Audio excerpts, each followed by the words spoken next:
At 3:47 a.m., in a 30-story tower that housed 3,000 employees, Evan Brooks discovered the one thing his billionaire boss had missed. Everyone inside was working in a death trap. The fire suppression system had been failing for months. Management knew. They buried it. Now a widowed father earning $14 an hour faced an impossible choice: keep quiet and keep his job, or speak up and lose everything. What happened next changed both their lives forever. If you want to see how this story ends, stay until the very end, hit that like button, and comment what city you're watching from so I can see how far this story travels. Now, let me take you back to where it all began. The fluorescent lights in the lobby of Meridian Tower flickered at 10:47 p.m., casting jittering shadows across the marble floor. Evan Brooks stood at the security desk, signing his name on the overnight shift roster for the 17th consecutive night, a record no one else had matched in 3 months. The building manager, a heavyset man named Rick Tolson with perpetual coffee stains on his tie, barely glanced up from his phone. "You're the only one who keeps coming back," Rick muttered, his tone somewhere between impressed and suspicious. "Most guys try this shift once and ghost us." Evan didn't respond immediately. He adjusted the laminated ID badge clipped to his shirt pocket and checked his watch, a scratched Timex his late wife Sarah had given him 6 years ago, back when time felt limitless instead of measured in hourly wages. "Overnight pays 30% more," he finally said, his voice flat with the kind of exhaustion that comes from carrying weight no one else can see. "My daughter needs new shoes. Her school has a field trip next month. The math works." Rick grunted and slid a weathered clipboard across the desk. "Building's empty after midnight. Just do your rounds every hour. Check the mechanical rooms on floors 12, 24, and the basement level. Log everything. Don't touch anything you don't understand. And Brooks—" He paused, his eyes finally meeting Evan's. "Don't go looking for problems. This building's been standing for 40 years. It'll stand another 40. Evan took the clipboard without comment. He'd heard variations of that speech from every supervisor he'd worked under in the past 2 years. Since Sarah's accident, since the medical bills, since the life insurance that turned out to cover almost nothing. Don't ask questions. Don't make waves. Do your job and go home. It was the unspoken anthem of people who worked in buildings they'd never own, following orders from people who'd never met them. The elevator ride to the 12th floor took 43 seconds. Evan counted them, the way he counted everything now. Minutes until his daughter Lily's bedtime. Dollars until rent was due. Hours until he could see her again. She was sleeping at their neighbor Mrs. Chen's apartment tonight, like she did every night he worked the graveyard shift. 7 years old, with Sarah's dark curls and her habit of asking questions that had no easy answers. "Daddy, why do you work when it's nighttime?" she'd asked that morning, standing in their kitchen in pajamas decorated with cartoon stars. "Because nighttime pays better, sweetheart," he'd answered, crouching down to tie her shoes. The ones that were getting too small, the ones he was working these extra shifts to replace. "And because someone has to make sure big buildings stay safe while everyone's sleeping." "Are you keeping people safe?" The question had hit him harder than it should have. "I'm trying," he'd said. Now, walking the empty corridors of the 12th floor, Evan wondered if that was true.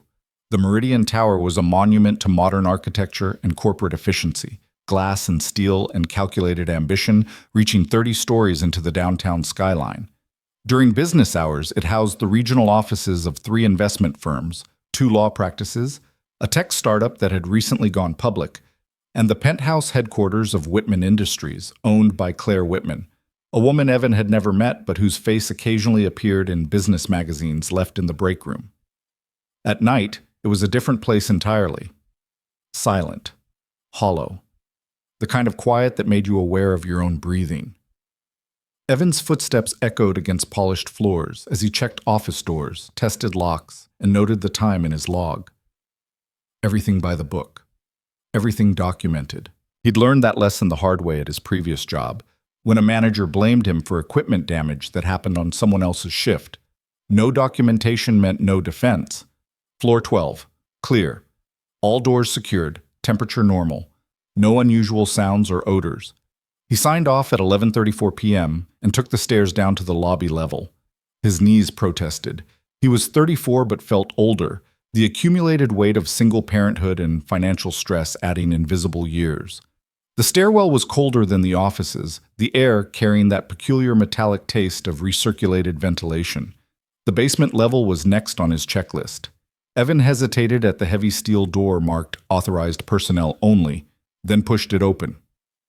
This was the part of the job most guards avoided: the mechanical rooms, the maintenance corridors, the places where the building revealed its inner workings like exposed organs. Pipes and ducts ran along the ceiling, labeled with faded tags indicating purposes Evan only partially understood. HV, AC-primary, fire, dash, suppress, dash A, water, dash main, dash 3. The air was warmer here, humming with the sound of machinery working around the clock to keep the tower functioning. He'd been walking these routes for 17 nights, but tonight something felt different. Maybe it was the extra coffee he'd drunk to stay alert. Maybe it was the persistent headache that had been building behind his eyes since dinner. Or maybe it was the father's instinct that had sharpened after Sarah died. The hypervigilance that came from being the only thing standing between your child and chaos. Evan checked his clipboard. The basement route required inspecting 3 mechanical rooms and logging readings from various gauges and meters. He wasn't an engineer, didn't pretend to understand half of what these systems did, but the night shift supervisor had shown him what normal looked like during his first week. Green lights meant go. Red lights meant call immediately. Numbers in the marked ranges meant everything was fine. It was simple enough. The first mechanical room, designated MB1 on the schematic, was located at the north end of the basement. Evan unlocked it with the master key Rick had given him and stepped inside. The space was larger than his entire apartment, filled with industrial equipment that hummed and clicked and breathed like a living thing.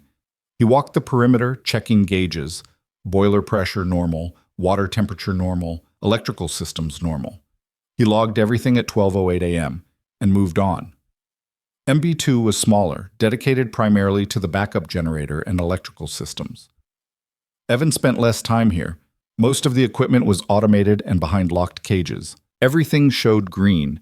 He logged it at 12:23 a.m. MB3 was the deepest room in the building, tucked into a corner of the basement that felt more isolated than the others. The door was heavier, the air inside denser. This room housed the fire suppression system, the network of pipes, pumps, and pressurized tanks that would flood the building with flame retardant if sensors detected fire. Evan had been told during training that this system was the building's most critical safety feature, protecting not just property, but the 3,000 people who worked here during business hours. He stepped inside, his flashlight cutting through the dim lighting. The main control panel was on the far wall, covered in gauges, switches, and indicator lights. Evan approached it methodically, checking each reading against the reference sheet attached to his clipboard. Most of the numbers were in familiar territory: pressure levels, flow rates, valve positions. He was halfway through his inspection when he noticed something odd. The primary pressure gauge, a large circular dial at the center of the panel, showed a reading of 42 psi. Evan frowned and checked his reference sheet.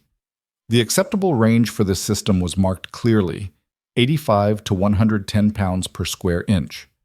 He looked at the gauge again, tapping it lightly with his knuckle in case it was stuck. The needle didn't move. 42 psi. His pulse quickened slightly. This wasn't a red light exactly, but it was clearly outside the normal range. Significantly outside. He checked the logbook hanging on a clipboard next to the panel, the record where maintenance staff documented their inspections. The most recent entry was dated 4 days ago. All systems normal, pressure 95 psi, J. Martinez.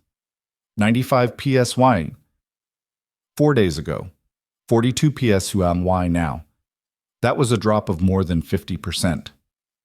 Evan pulled out his phone and took a photo of the gauge, then another of the logbook entry. He didn't know what this meant, didn't know if it was dangerous or just a maintenance issue, but his instincts, honed by 2 years of being the sole person responsible for his daughter's welfare, told him this wasn't something to ignore. He made a note in his own log. MB3 primary pressure reading low, 42 psi. Outside normal range. Needs inspection. He locked the mechanical room and headed back upstairs to the security desk. Rick was gone.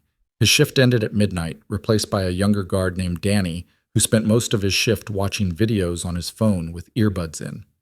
Evan approached the desk and cleared his throat. Danny looked up, pulling out one earbud with visible annoyance. "Yeah?" "I found something on my rounds," Evan said, keeping his voice level. "The fire suppression system in MB3 is showing low pressure, significantly low. The gauge reads 42 psi, but the acceptable range is 85 to 110. The maintenance log from 4 days ago shows it was at 95. Danny stared at him blankly for a moment, then shrugged.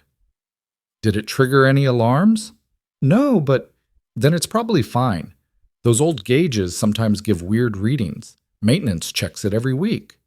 Danny was already putting his earbud back in, clearly considering the conversation over.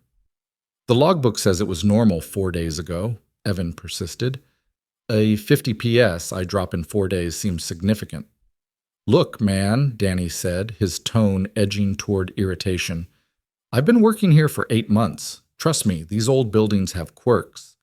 If it was actually dangerous, the automated systems would alert maintenance. That's literally what they're designed to do. Just log it and move on. You're here to walk rounds, not play engineer." Evan felt something tighten in his chest, a familiar frustration he'd learned to suppress over the past 2 years. How many times had he been told to stay in his lane, to trust the system, to assume someone else was handling the important things? And how many times had that assumption turned out to be dangerously wrong? He thought about Sarah, about the accident that took her, a mechanical failure on a bus she rode to work every day, a maintenance issue that had been logged but never addressed because fixing it would have cost money and slowed down the schedule, about the investigation afterward that revealed a pattern of ignored warnings, deferred repairs, cost-cutting measures that saved the company thousands and cost Sarah her life. "I'm going to call it in," Evan said quietly. "Do we have a number for emergency maintenance?" Danny sighed dramatically and slid a laminated card across the desk. "Knock yourself out, but don't be surprised when they tell you the same thing I did."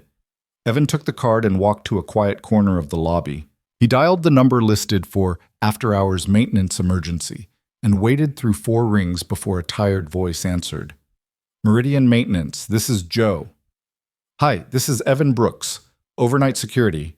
I'm calling about a pressure reading in mechanical room 3. The fire suppression system is showing 42 psi, which is outside the normal range of say." "What floor are you on?" Joe interrupted. "Basement level, but the system serves the whole. Did any alarms go off?" "No, but then it's not an emergency." Joe's voice carried the weight of someone who'd been woken up too many times for things that weren't actually urgent. "The system has multiple redundancies. If pressure drops to critical levels, it triggers automatic alerts to our main office. We get those alerts on our phones. I'm looking at my phone right now and I don't have any alerts. So whatever you're seeing is either a gauge malfunction or a minor variance. Log it, and regular maintenance will check it during their Monday inspection." "Monday is 4 days away," Evan said, "and the pressure dropped 50 psi in the last 4 days. If it continues dropping at that rate—" "Look," Joe said, and now there was an edge to his voice, a warning. "I appreciate that you're being thorough, but I've been maintaining buildings for 20 years. These systems are designed with massive safety margins. 42 psi isn't optimal, but it's not dangerous. If you want to escalate it, call the building manager in the morning. But calling the emergency line for a non-emergency is actually against protocol. Understood?" Evan closed his eyes. He understood perfectly. He understood that in the hierarchy of this building, a night guard's concerns ranked somewhere below a flickering light bulb. He understood that questioning the system made you a problem, not a solution. He understood that people like him were paid to observe and report, not to think or worry or push back. "Understood," he said, and ended the call. He stood in the silent lobby for a long moment, the phone still in his hand. Through the massive glass windows, he could see the city beyond.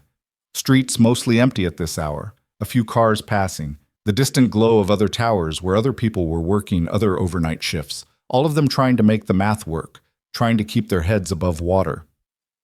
Evan thought about Lily asleep at Mrs. Chen's apartment, about the field trip permission slip he'd signed that morning, the one that required a $15 fee he'd have to budget for carefully, about the way she'd hugged him before school, fierce and tight, like she was trying to hold him together through sheer force of will.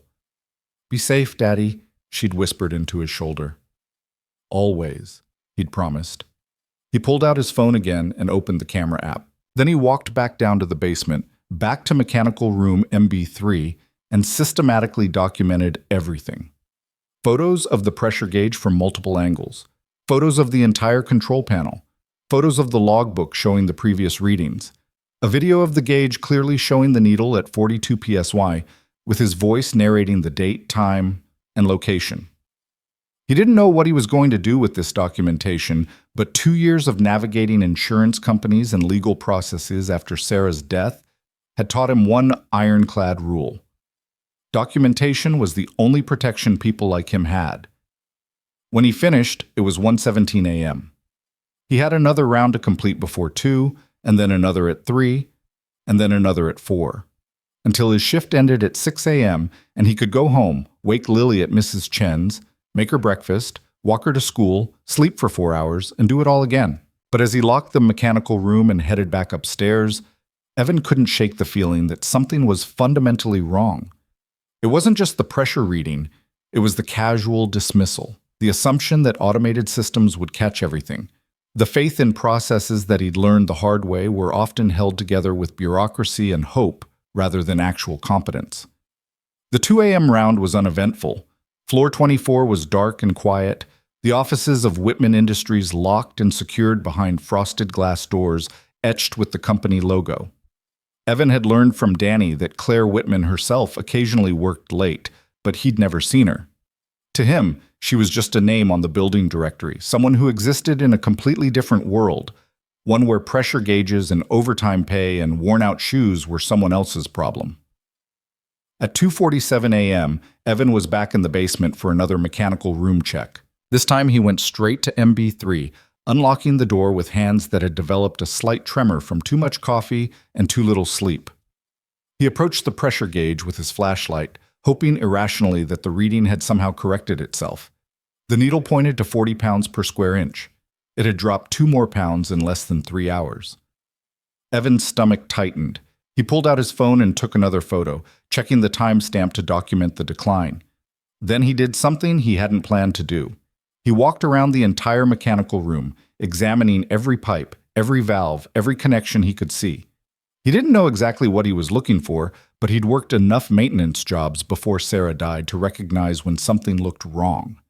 In the far corner of the room, partially hidden behind a support beam, he found it, a valve assembly where 3 pipes converged, and beneath it, on the concrete floor, a small puddle. Evan crouched down and touched the liquid with his fingertip. It was slightly oily, clear, and cool to the touch. He looked up at the valve. There, at the connection joint, a slow drip was forming, gathering weight, falling every 10 seconds or so. A leak. Not dramatic, not flooding the room, but steady and persistent. And in a pressurized system, even a small leak meant continuous pressure loss. He took photos of the leak from every angle, then used his flashlight to follow the pipe upward. According to the faded labels, this was part of the primary feed line for the fire suppression system, the main artery that supplied retardant to the distribution network, serving floors 15 through 30, the upper half of the building, including the executive offices on floor 24. Evan checked his watch, 3:03 a.m. He pulled out the laminated emergency contact card again and dialed the building manager's cell phone. It rang 8 times before going to voicemail. Mr. Tolson, this is Evan Brooks on the overnight shift. I found a leak in the fire suppression system in mechanical room 3. The pressure has dropped from 42 psi to 40 psi in the last 3 hours, and there's a visible leak at a valve assembly in the northeast corner of the room. This affects the system serving floors 15 through 30. I think someone needs to look at this before Monday. Please call me back. He ended the call and stood in the mechanical room, listening to the steady drip of the leak, watching each drop hit the concrete floor with a quiet tap that seemed louder than it should be in the surrounding silence. His phone didn't ring. At 3:47 a.m., Evan was sitting at the security desk in the lobby, staring at his phone and trying to decide what to do next. Danny had gone to take his break, leaving Evan alone with the building's silence and his growing unease. The pressure gauge had been bothering him for hours now, but it was more than that. It was the pattern he was starting to see. The falsified logbook showing normal readings when the system was clearly failing, the dismissive responses when he tried to report it, the assumption that everything was fine because no alarm had sounded. He opened his phone's photo gallery and scrolled through the images he'd taken, the gauge readings, the logbook entries, the leak. Then he opened his email app and began typing. The message took him 20 minutes to compose, writing and rewriting as he tried to find the right balance between urgency and professionalism. He attached all the photos and the video, documented the timeline of pressure loss, explained the leak he'd found and the discrepancy with the maintenance logs. When he finished, he had a clear, factual report of a serious safety issue. The question was, who to send it to? Building management had already blown him off. Emergency maintenance had told him it wasn't urgent. The night supervisor had made it clear he didn't want to hear about problems. Evan stared at the email draft, his cursor hovering over the to field, and realized he was holding something that could either protect 3,000 people or cost him his job. He thought about the 17 consecutive nights he'd worked this shift, about the fact that he was the only guard willing to keep taking it, which gave him exactly zero job security if he made himself inconvenient, about Lily's school shoes and the field trip fee and the rent that was due in 12 days. Then he thought about Sarah, about the maintenance report that had been filed 3 months before her accident, warning about brake system degradation on the bus fleet, about the manager who'd received that report and decided it could wait until the next budget cycle, about the investigator who'd told Evan with professional sympathy that yes, the accident was preventable, but no, there wasn't enough evidence of willful negligence to pursue criminal charges. Sometimes things fall through the cracks, the investigator had said, as if Sarah's life was a minor administrative oversight. Evan's hands steadied. He typed an email address into the to field, not building management, not emergency maintenance, but the general contact for Whitman Industries that he'd found on the company website. It probably went to some assistant who screened messages, but it was the best option he had. He added a subject line, urgent, fire suppression system failure, Meridian Tower, and hit send at 4:02 a.m. Then he got up and did his 4 o'clock round, walking through the empty building that held 3,000 jobs, 3,000 paychecks, 3,000 people who trusted that someone else was keeping them safe. At 4:47 a.m., his phone rang. Unknown number. This is Evan Brooks. Mr. Brooks, this is Marcus Chen from Whitman Industries Security Operations. I received your email. I need you to confirm the information you sent. Evan's heart rate spiked. Everything in that email is accurate. I have time-stamped photos and video. The pressure has now dropped to 38 psi as of my last check at 4 a.m. The leak is still active. There was a pause. And you're certain about the discrepancy in the maintenance logs? The logbook in MB3 shows 95 PS1 as of 4 days ago, signed by a J. Martinez. The current reading is 38 PSLY. Either the previous reading was falsified, or there's been a catastrophic pressure loss that no one reported. Another pause, longer this time. Mr. Brooks, I need you to stay in the building. Don't leave your shift. We're sending someone immediately. Do not discuss this with anyone else on staff. Do you understand? I understand. Thank you for reporting this. The call ended. Evan sat at the security desk, his hands shaking slightly now that the adrenaline was catching up with him. He'd just gone over everyone's head and reported directly to corporate security. If he was wrong, if this turned out to be nothing, he'd be fired by Monday. If he was right, he didn't let himself finish that thought. At 5:33 a.m., 3 black SUVs pulled up to the front entrance of Meridian Tower. Evan watched through the glass doors as 6 people got out, 4 men in dark suits who moved like security personnel, 1 woman in business casual carrying a tablet, and 1 man in work clothes with a large equipment case. The woman approached the doors first. Evan unlocked them. Mr. Brooks, I'm Jennifer Park, VP of Operations for Whitman Industries. This is our Chief Safety Engineer, Tom Reeves. We need you to show us exactly what you found. For the next 40 minutes, Evan led them through everything.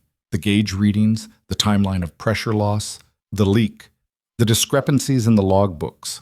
Tom Reeves worked methodically, taking his own readings, photographing everything, running tests on the pressure system with equipment from his case. Jennifer Park asked sharp, specific questions and took notes on her tablet with swift, precise movements. The security personnel fanned out through the basement, checking other mechanical rooms, examining pipes and systems Evan didn't even know existed. At 6:19 a.m., 13 minutes after Evan's shift was supposed to end, Tom Reeves emerged from MB3 with an expression Evan had learned to recognize in the 2 years since Sarah's death. It was the look people got when they realized something terrible had almost happened. "The leak is at a primary junction valve," Tom said, speaking directly to Jennifer. "It's been active for at least a week, maybe longer. Pressure loss has degraded system capacity by approximately 60%. If there had been a fire on floors 15 through 30, during this period, the suppression system would have failed to deploy adequate retardant. We're looking at a potential loss of life scenario." Jennifer's face went very still. How did this not trigger any automated alerts? The alert system is calibrated to respond to sudden pressure drops, catastrophic failures. This was a slow leak just below the threshold that would trigger notifications. But Tom pulled out a tablet and showed her something. The weekly manual inspections should have caught it. According to the logs, Martinez signed off on normal readings 4 days ago, and before that, Chen signed off 8 days ago, and before that, he scrolled through the digital records. All normal, all false. "Where's Martinez?" Jennifer asked. One of the security personnel stepped forward. "Jose Martinez is a contracted maintenance supervisor. We're pulling all his inspection records now. Preliminary review shows a pattern of identical entries across multiple buildings. We think he's been falsifying reports for at least 3 months." Evan stood slightly apart from the group, feeling out of place in his security uniform while these people in their corporate attire discussed systemic failures and potential casualties. He checked his watch, 6:27 a.m. Lily would be waking up soon at Mrs. Chen's apartment. He needed to get home, needed to make breakfast, needed to walk her to school. Jennifer Park turned to him. "Mr. Brooks, we're going to need a full statement from you. Can you stay for another hour?" He thought about saying no. About the fact that his shift was over, that he'd already done more than his job required, that he had a 7-year-old daughter who needed him. But then he thought about what would have happened if he'd listened to Danny, if he'd trusted the automated systems, if he'd done what everyone told him to do and just logged it and moved on. "I need to make a phone call first," he said. "My daughter will be worried if I'm late." "Of course, take your time." Evan stepped away and called Mrs. Chen, explaining that work had run late, asking if she could give Lily breakfast and walk her to school. Mrs. Chen, bless her, didn't ask questions, just said yes in that matter-of-fact way that made Evan's throat tight with gratitude he didn't know how to express. When he returned, Jennifer Park was waiting with a fresh notepad. "Walk me through everything," she said, "from the beginning, every detail." So Evan told the story again, this time for the official record. As he spoke, describing the 17 nights he'd worked this shift, the pressure readings that didn't match the logs, the dismissive responses from night maintenance and the security desk, he saw Jennifer's expression shift from professional concern to something harder, more focused. "You called emergency maintenance at," she checked his timeline, 12:43 a.m., "and were told this wasn't urgent?" "Yes, the man I spoke to said the system has redundancies, and I was calling about a non-emergency." "And you called the building manager at 3 a.m. and left a voicemail?" "Yes, he never called back." Jennifer made a note with sharp, precise strokes. "Mr. Brooks, I want to be very clear about something. What you did tonight, documenting this issue, persisting despite being dismissed, escalating to corporate, that likely prevented a tragedy. If there had been a fire in the upper floors with this system compromised..." She didn't finish the sentence. She didn't need to. Evan nodded slowly. He felt exhausted suddenly, the adrenaline draining away and leaving behind the familiar weight of too little sleep and too much responsibility. "What happens now?" he asked.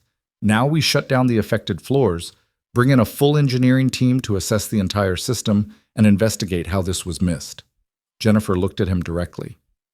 "And we figure out how to make sure this never happens again, which means we need people who actually pay attention, who don't just check boxes and move on." She paused. "How long have you been working security?" 2 years. Before that, I did various maintenance work. Before that, he hesitated. Before that, I had a different life. Jennifer seemed to understand the weight in that statement. Rick Tolson mentioned you're the only guard who's consistently taken this overnight shift, 17 nights straight. The overtime helps, Evan said simply. I imagine it does. Jennifer closed her notepad. Mr. Brooks, I'm going to be frank with you. When I review this incident with our CEO, one of the first questions she'll ask is why a temporary night security guard found something our entire safety department missed. And the answer to that question is going to make a lot of people very uncomfortable. Evan didn't know what to say to that, so he said nothing. You should go home, Jennifer continued. Get some rest. We'll be in touch. And Mr. Brooks, she extended her hand. Thank you, genuinely. He shook her hand, feeling the firm grip of someone used to making decisions that mattered, then walked out of Meridian Tower into the early morning light. The city was waking up around him, cars filling the streets, people heading to work in the buildings that lined downtown, everyone trusting that someone else had made sure their offices were safe, their systems were working, their lives weren't at risk from things they couldn't see. Evan took the bus home, the same route Sarah used to take, though he tried not to think about that. He let himself into their small apartment, stood in the kitchen where he'd tied Lily's shoes that morning, and felt the full weight of the night settle onto his shoulders. His phone buzzed. A text from Mrs. Chen. Lily off to school. She asked me to tell you she loves you and you're the best daddy in the world. Evan sat down at the kitchen table, still wearing his security uniform, and cried for the first time in 6 months. Not from sadness exactly, though that was there too, but from the crushing awareness of how fragile everything was. How many nights he'd walked through that building without finding the leak. How easily he could have listened to Danny or Joe or his own exhaustion and just moved on. He thought about the 3,000 people who would walk into Meridian Tower on Monday morning, never knowing how close they'd come to working in a death trap, never knowing that their safety had depended on a widowed father earning $14 an hour who'd been too stubborn or too traumatized or too afraid of failing his daughter to do what everyone told him to do and just let it go.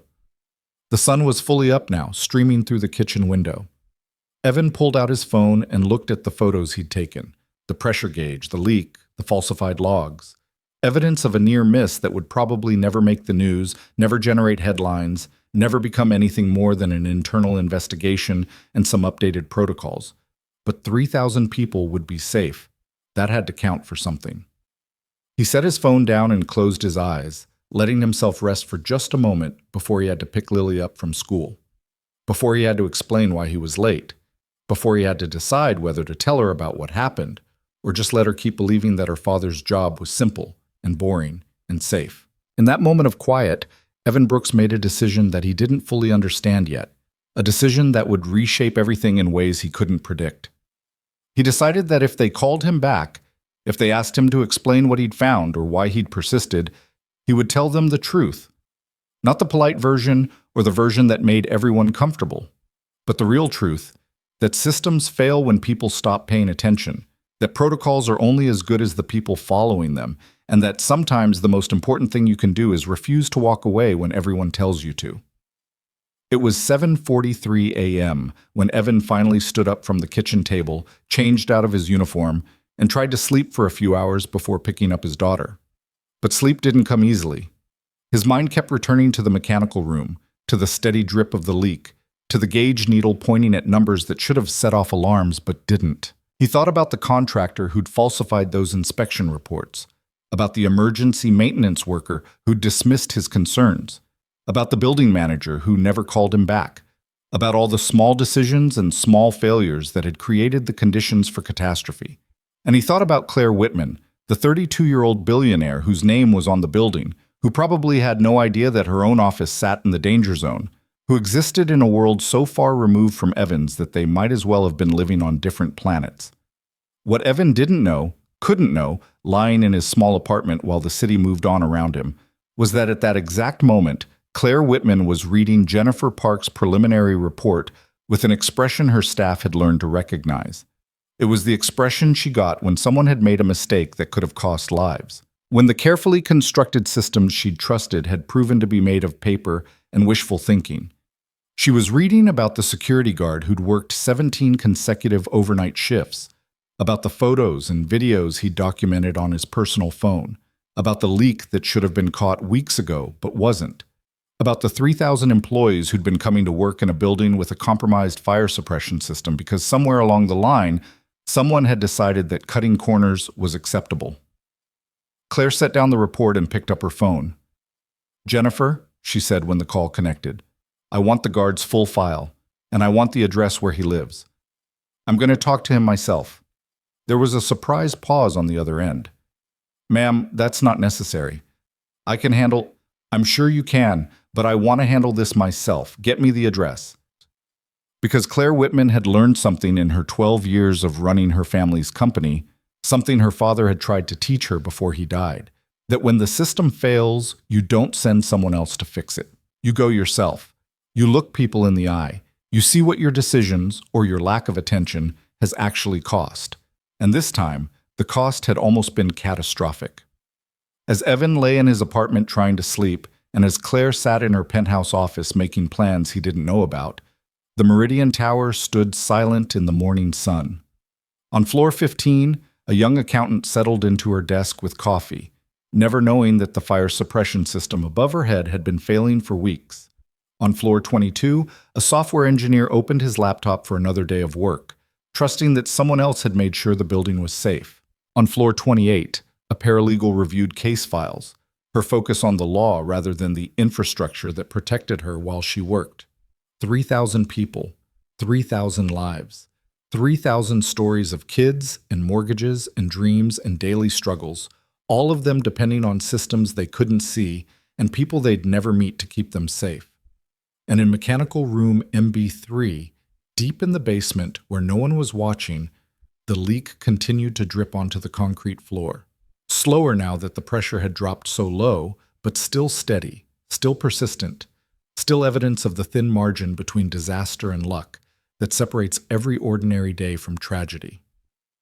The story of what happened next would not be about grand gestures or viral moments.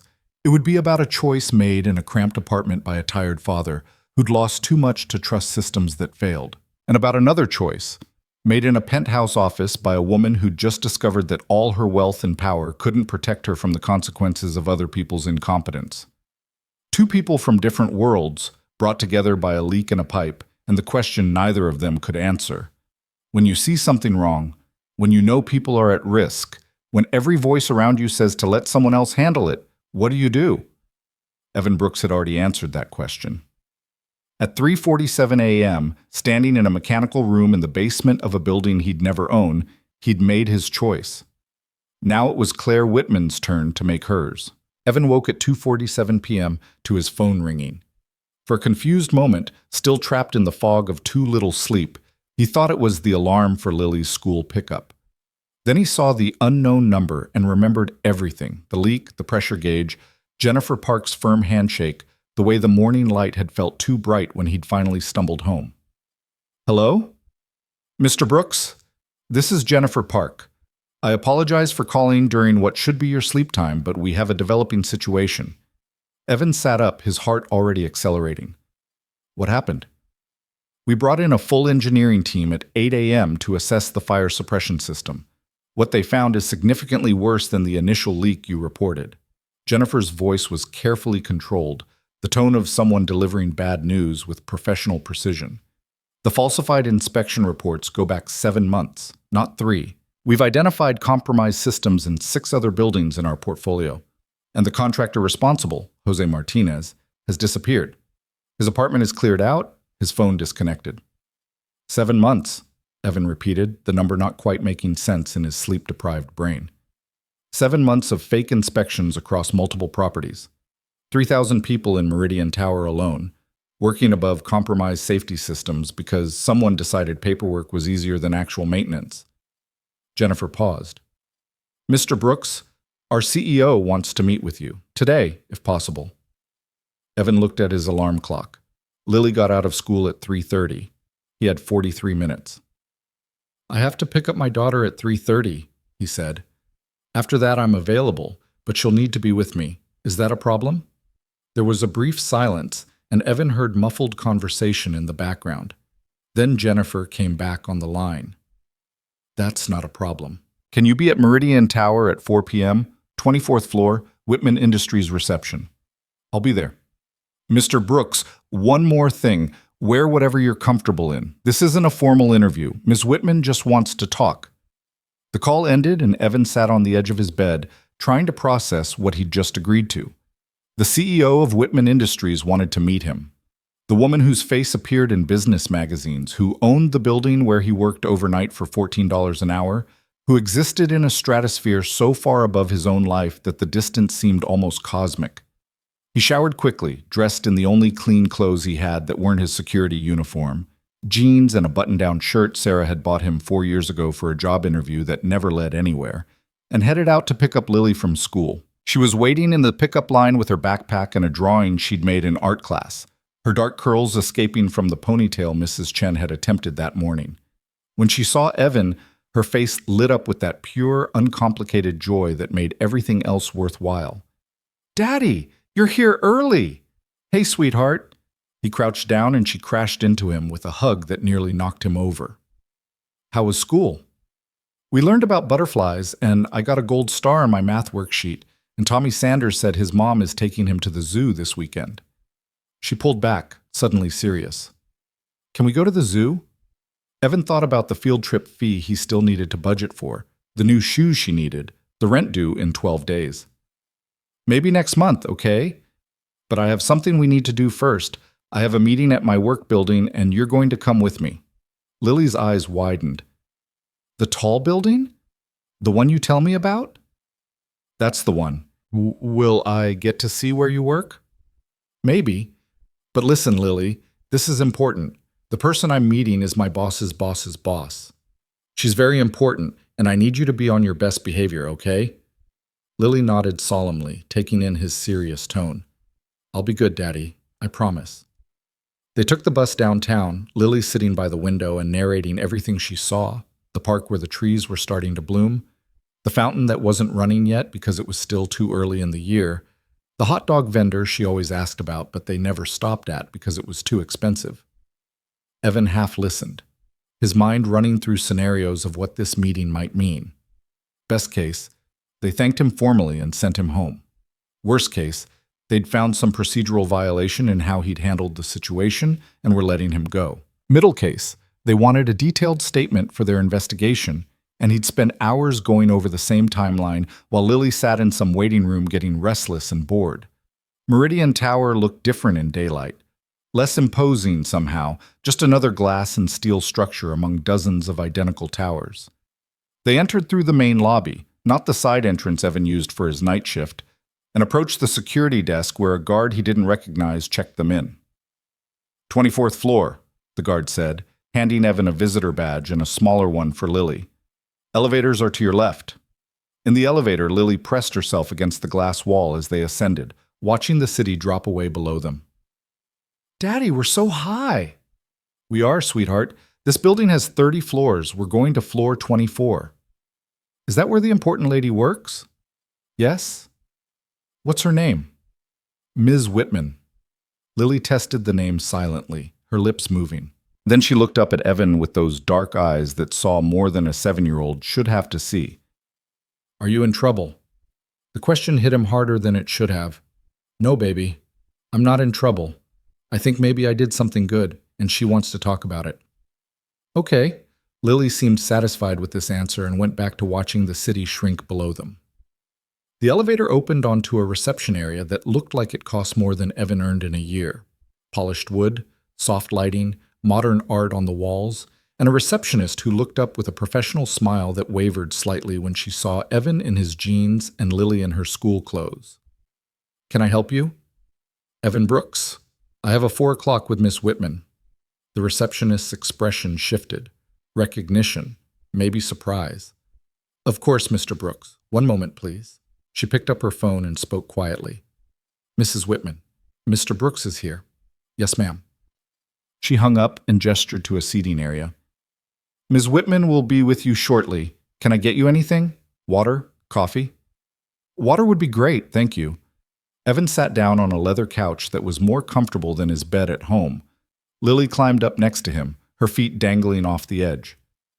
"Daddy, why is everything so fancy?" "Because people who work here have jobs that pay a lot of money. More than your job?" "A lot more, sweetheart." Lily considered this, swinging her feet. "That doesn't seem fair." Before Evan could respond, a woman emerged from an inner office. She was younger than he'd expected, early 30s, dark hair pulled back in a ponytail, wearing slacks and a simple blouse, no jewelry except a watch that probably cost more than Evan's car. But it was her expression that caught him off guard.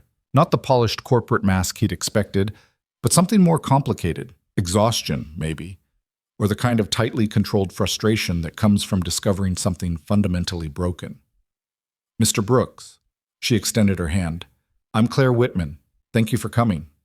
Evan stood and shook her hand, acutely aware of the contrast between his worn jeans and her obvious wealth. "Thank you for wanting to meet." Claire's eyes moved to Lily, and something in her expression softened slightly. "And this must be your daughter." Lily slid off the couch and stood up straight, the way Evan had taught her when meeting adults. "I'm Lily Brooks. I'm 7 years old." "It's nice to meet you, Lily. I'm Claire."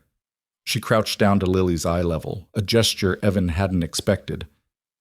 "Your dad did something very important last night, something that kept a lot of people safe. Did he tell you about that?"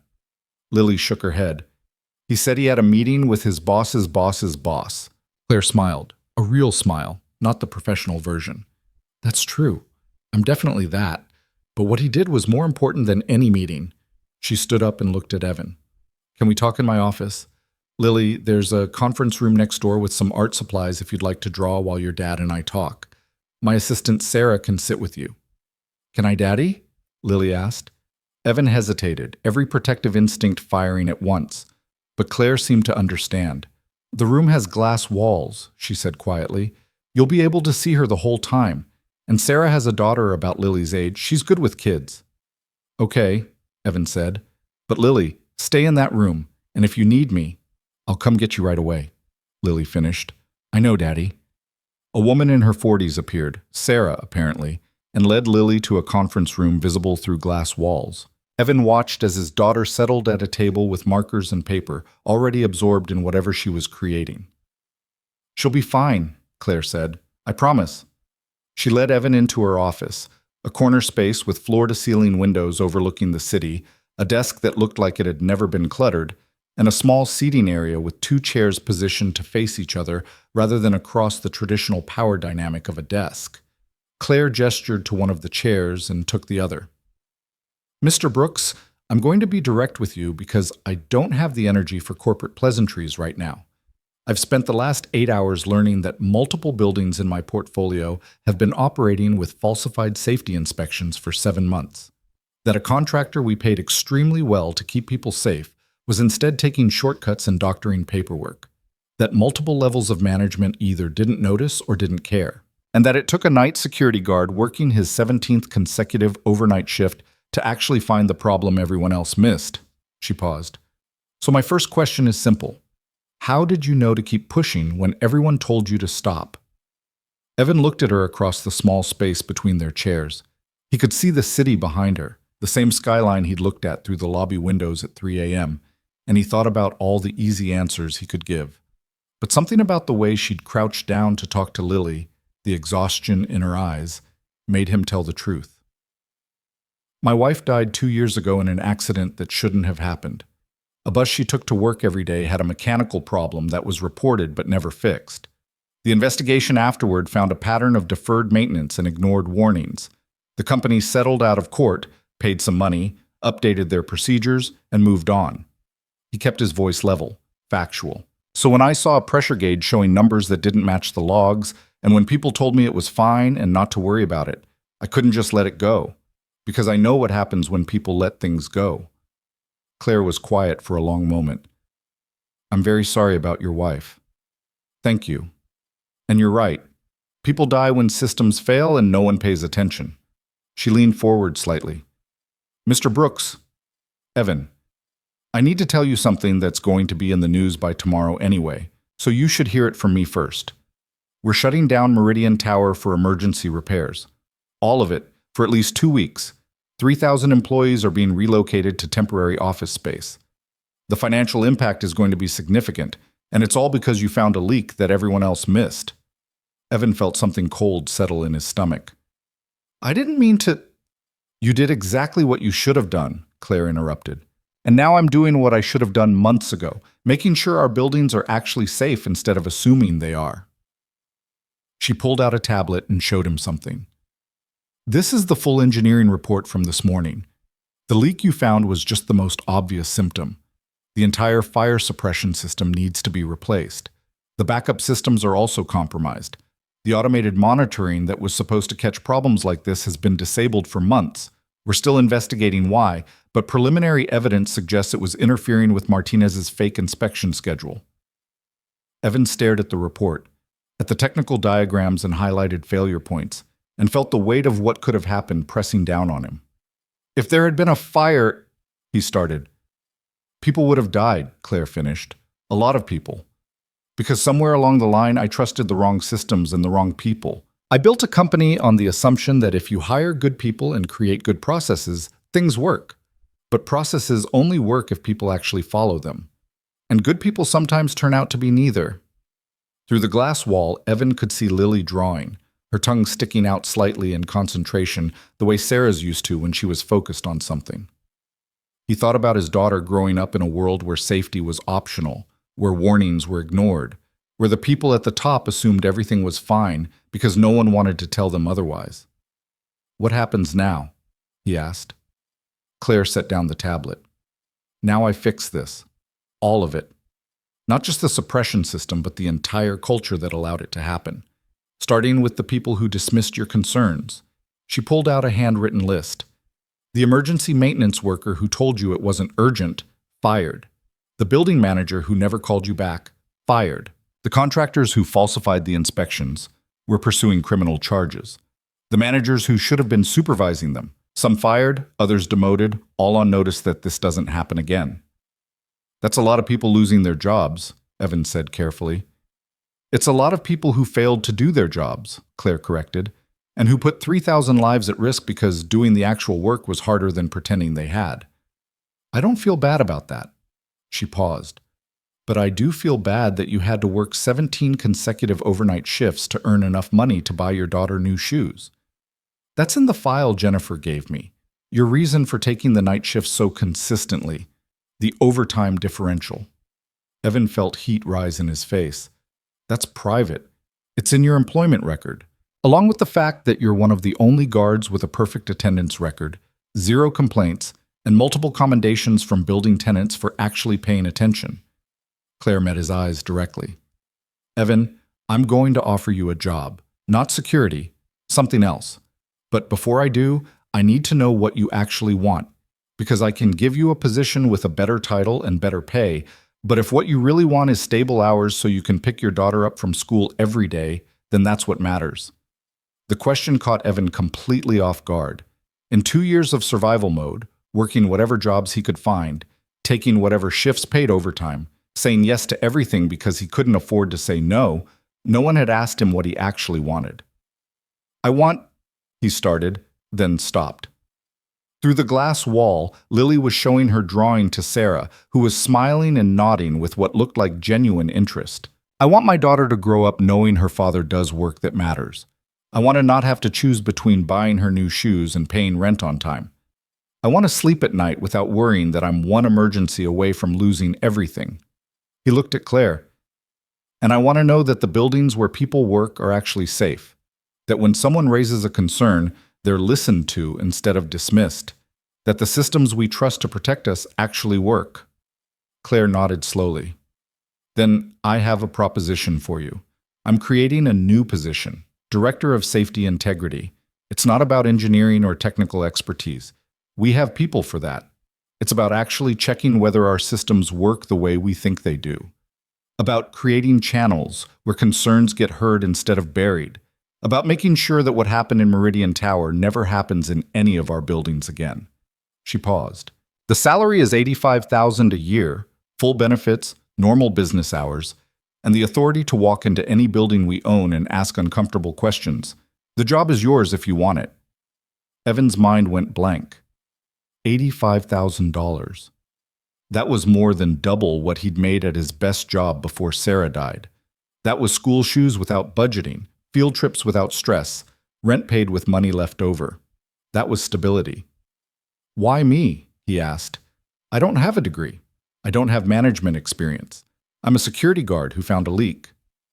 "You're a father who refused to walk away when something was wrong," Claire said, "who documented everything, who kept pushing despite being told to stop, who risked his job because he understood what was at stake. That's not a skill you can teach. That's character." She leaned back slightly. "Evan, I can hire engineers. I can hire safety experts. What I can't hire is someone who actually gives a damn about doing the right thing when no one's watching. You proved you're that person. So yes, the job is yours if you want it." Evan looked at his hands, calloused from years of manual labor, scarred from various jobs, the hands of someone who'd worked hard his entire life without ever getting ahead. He thought about telling Lily that they could go to the zoo next weekend if she wanted, about not having to work overnight shifts while she slept at the neighbor's apartment, about doing work that mattered instead of just work that paid. "When would I start?" he asked. "Whenever you're ready, tomorrow, next week, whenever makes sense for you and your daughter. I'll need to give notice at my current job." "You're already on our payroll," Claire said. "We'll handle the transition. Take a week off if you need it. Spend time with Lily. Find childcare that works for normal business hours. Get settled. Then we'll talk about what this position actually looks like in practice." Evan realized he was shaking slightly. "Can I think about it?" "Of course. Take whatever time you need." Claire stood, and Evan stood with her. "But Evan, I want to be clear about something. This isn't charity. This isn't me feeling guilty about the wealth gap or trying to make myself feel better about what almost happened. This is me recognizing that you have exactly the skills and integrity I need in this role. Don't accept it if you think you're doing me a favor. Accept it if you think you can actually do the work." Before Evan could respond, there was a knock on the glass door. Sarah stood there with Lily, who was holding her drawing and looking slightly worried. "I'm sorry to interrupt," Sarah said, "but Lily wanted to show her dad what she made." Claire smiled. "Of course. Come in, Lily." Lily entered hesitantly, clearly uncertain about the office dynamics, but determined anyway. She held up her drawing, a building that was unmistakably Meridian Tower, with stick figures in the windows and a larger stick figure at the bottom labeled "My Dad" in careful 7-year-old letters. "This is where you work," she said to Evan, "and this is you keeping everyone safe." Evan felt his throat tighten.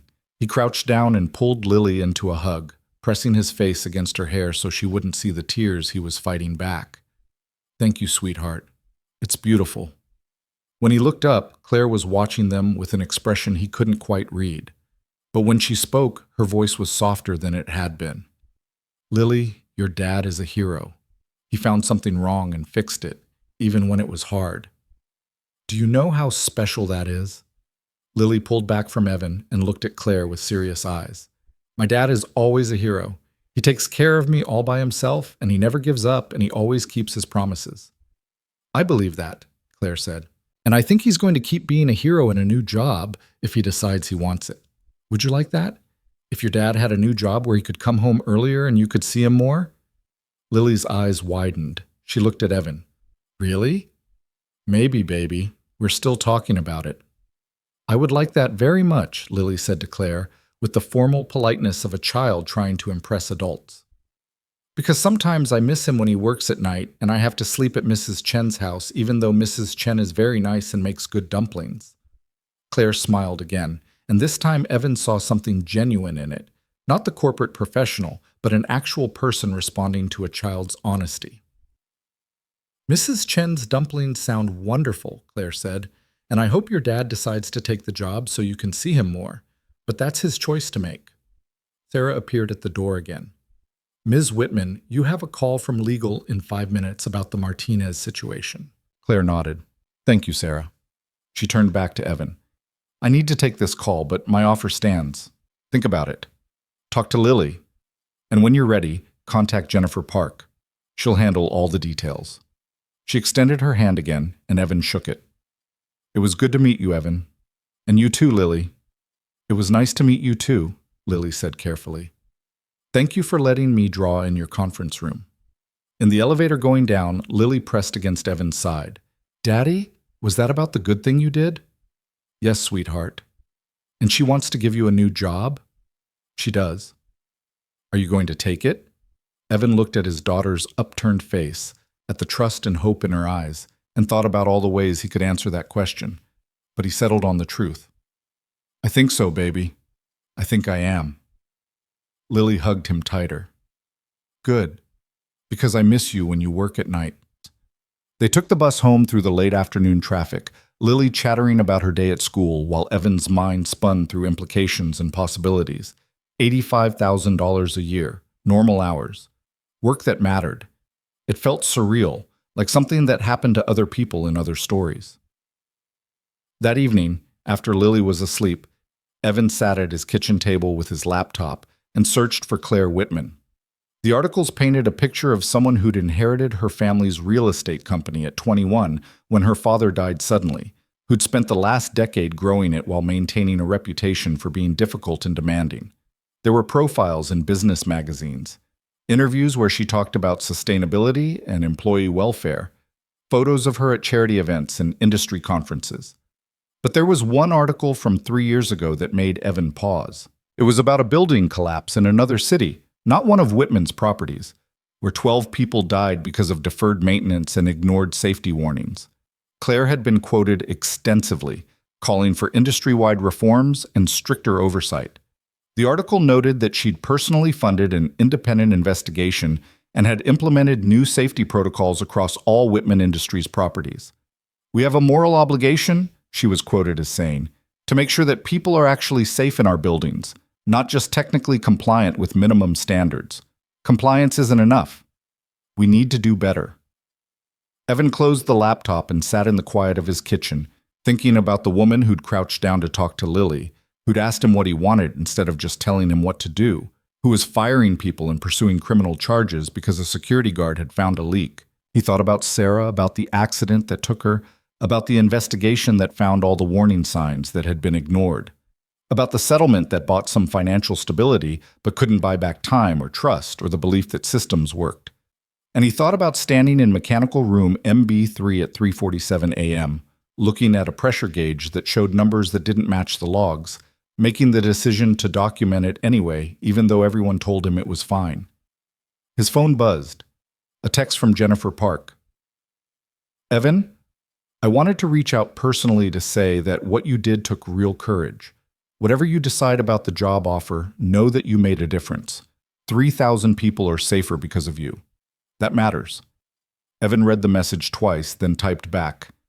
Thank you. I'm going to accept the position. When can we start the paperwork? The response came quickly. I'll send everything over tomorrow. Welcome to the team. 2.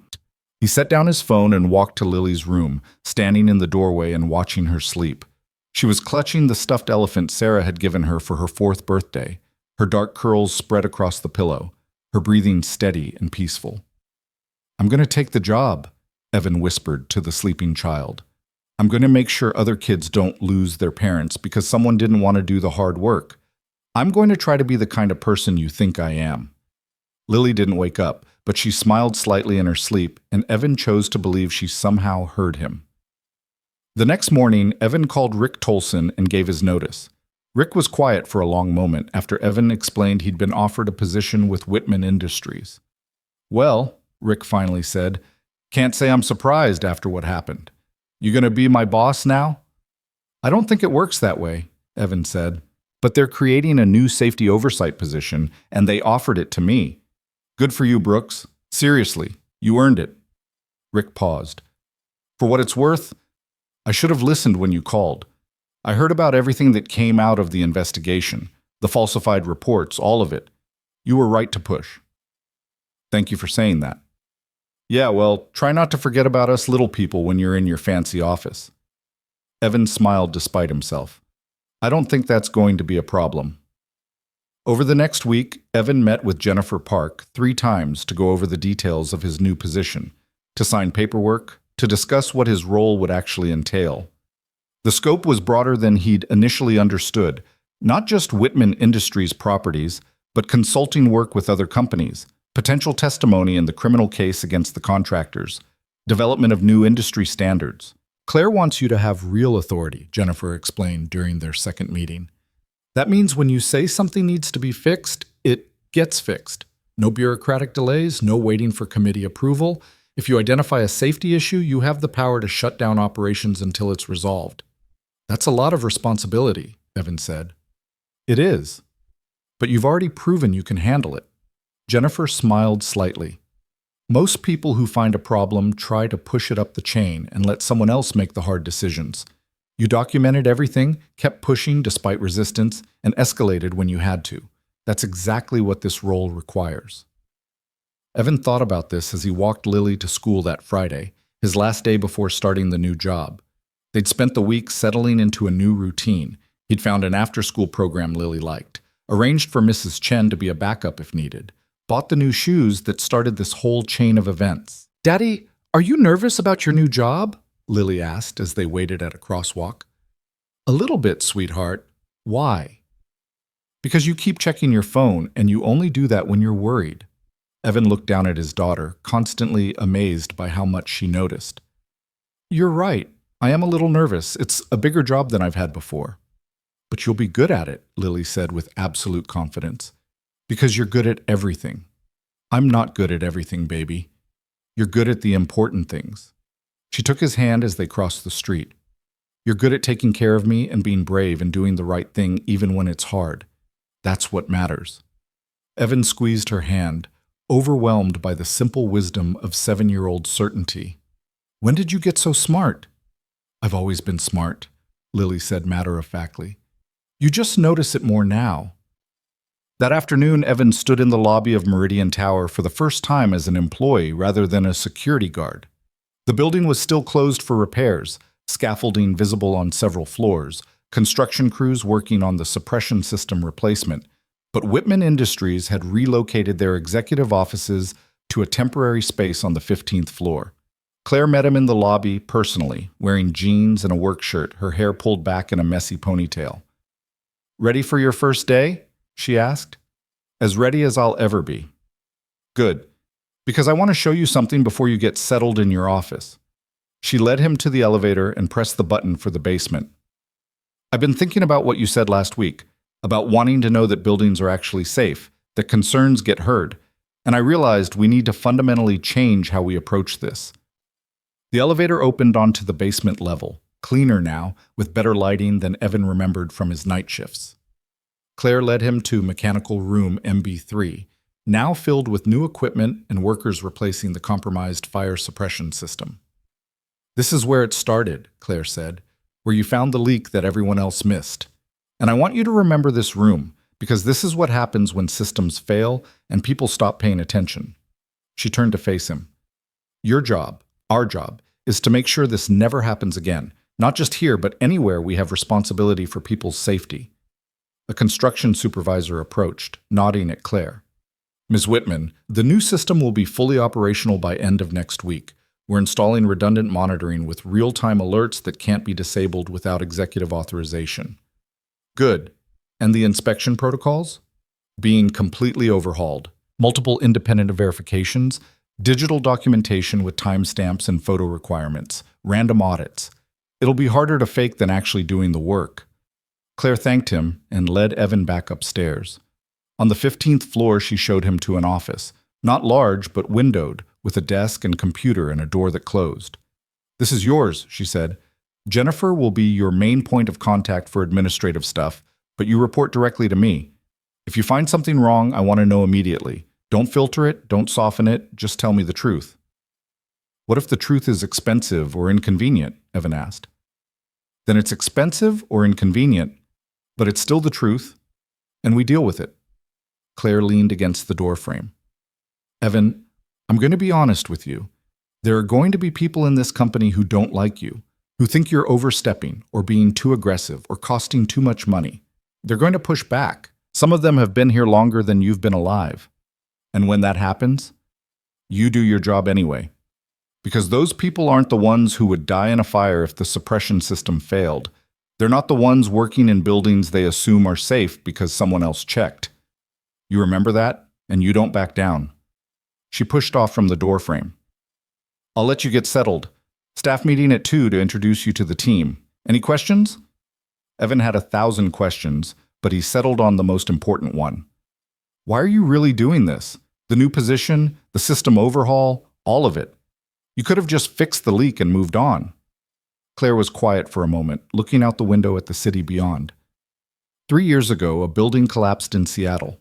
Not one of mine, but it could have been. 12 people died because someone decided saving money was more important than safety. I read the investigation report and realized that for all my talk about employee welfare and corporate responsibility, I was trusting the same kinds of systems that failed in Seattle, assuming that processes worked because they were supposed to work. She looked back at Evan. Then a night security guard found a leak I didn't know existed and documented 7 months of falsified inspections in buildings where I sit every day, where my employees sit every day. And I realized I'd been exactly like those managers in Seattle, trusting systems instead of verifying them. So this is about not wanting to be responsible for people dying, Evan said. This is about recognizing that I already am responsible, whether I want to be or not. I own the buildings, I hire the contractors, I create the culture where people either do the right thing or take shortcuts. That's on me. Claire met his eyes directly. You did your job when it would have been easier not to. Now I'm trying to do mine. That's all this is. She left him alone in his new office, and Evan sat in the chair behind his desk, a real desk in a real office, with his name already on a nameplate someone had prepared, and tried to process the complete transformation of his life in less than 2 weeks. His phone buzzed. A text from Lily, sent from Mrs. Chen's phone because she didn't have her own yet. Good luck on your first day, Daddy. You're going to be amazing. Love, Lily. Evan smiled and texted back. Thank you, sweetheart. Love you too. See you at 5:30. 5:30 p.m. Not 6 a.m. after an overnight shift. Not whenever he could scrape together enough sleep between jobs. 5:30, every day, normal hours. Time to have dinner together and help with homework and be an actual present parent instead of someone perpetually exhausted and stressed. At the 2 o'clock staff meeting, Claire introduced him to a conference room full of managers and directors, most of them older than him, most of them clearly uncertain about this security guard who'd suddenly been promoted into their ranks. This is Evan Brooks, Claire said without preamble. He's our new director of safety integrity, reporting directly to me. His job is to verify that our safety systems actually work the way we think they do, and to create channels where concerns get raised and addressed instead of buried. Some of you are going to find his questions uncomfortable. Some of you are going to think he's overstepping. Get over it. There was uncomfortable silence in the room. One of the older managers, a man named Peterson, who Jennifer had warned Evan about, raised his hand. With all due respect, Ms. Whitman, we already have safety protocols. We already have inspection procedures. Are you saying those aren't sufficient? I'm saying those procedures failed for 7 months while contractors falsified inspections in multiple buildings, Claire said flatly. I'm saying our systems assume people are honest and competent, which turned out to be a dangerous assumption. Evan's job is to verify instead of assume. Questions? No one else raised their hand. The meeting continued with updates from various departments, discussion of the Meridian Tower closure and tenant relocation, financial projections for the repair costs. Evan listened and took notes, trying to understand the scope of the organization he was now part of. Afterward, as people filed out, Peterson approached him with a handshake that was slightly too firm. Welcome aboard, Brooks. Word of advice, don't let this go to your head. You found one problem. That doesn't make you an expert on how this company runs. Evan met the man's eyes steadily. I don't need to be an expert on how the company runs. I just need to be good at finding problems before they kill someone. And Peterson, he paused. That's exactly what I'm going to do. Peterson's smile tightened, but he nodded and walked away. Jennifer appeared at Evan's elbow. That was well handled. Peterson's been here 15 years and doesn't like change. I got that impression. He'll come around or he won't. Either way, you have Claire's backing. Jennifer handed him a folder. This is your schedule for next week. Building inspections at 3 properties, meeting with the legal team about the Martinez case, and a consultation with an outside safety firm that's helping develop new protocols. It's a lot, but you'll manage. That evening, Evan picked up Lily from her after-school program at exactly 5:30, and they walked home together through the city streets as the sun set and the buildings lit up around them. "How was your first day?" Lily asked, slipping her hand into his. "It was good, sweetheart. Different, but good. Did you do important work?"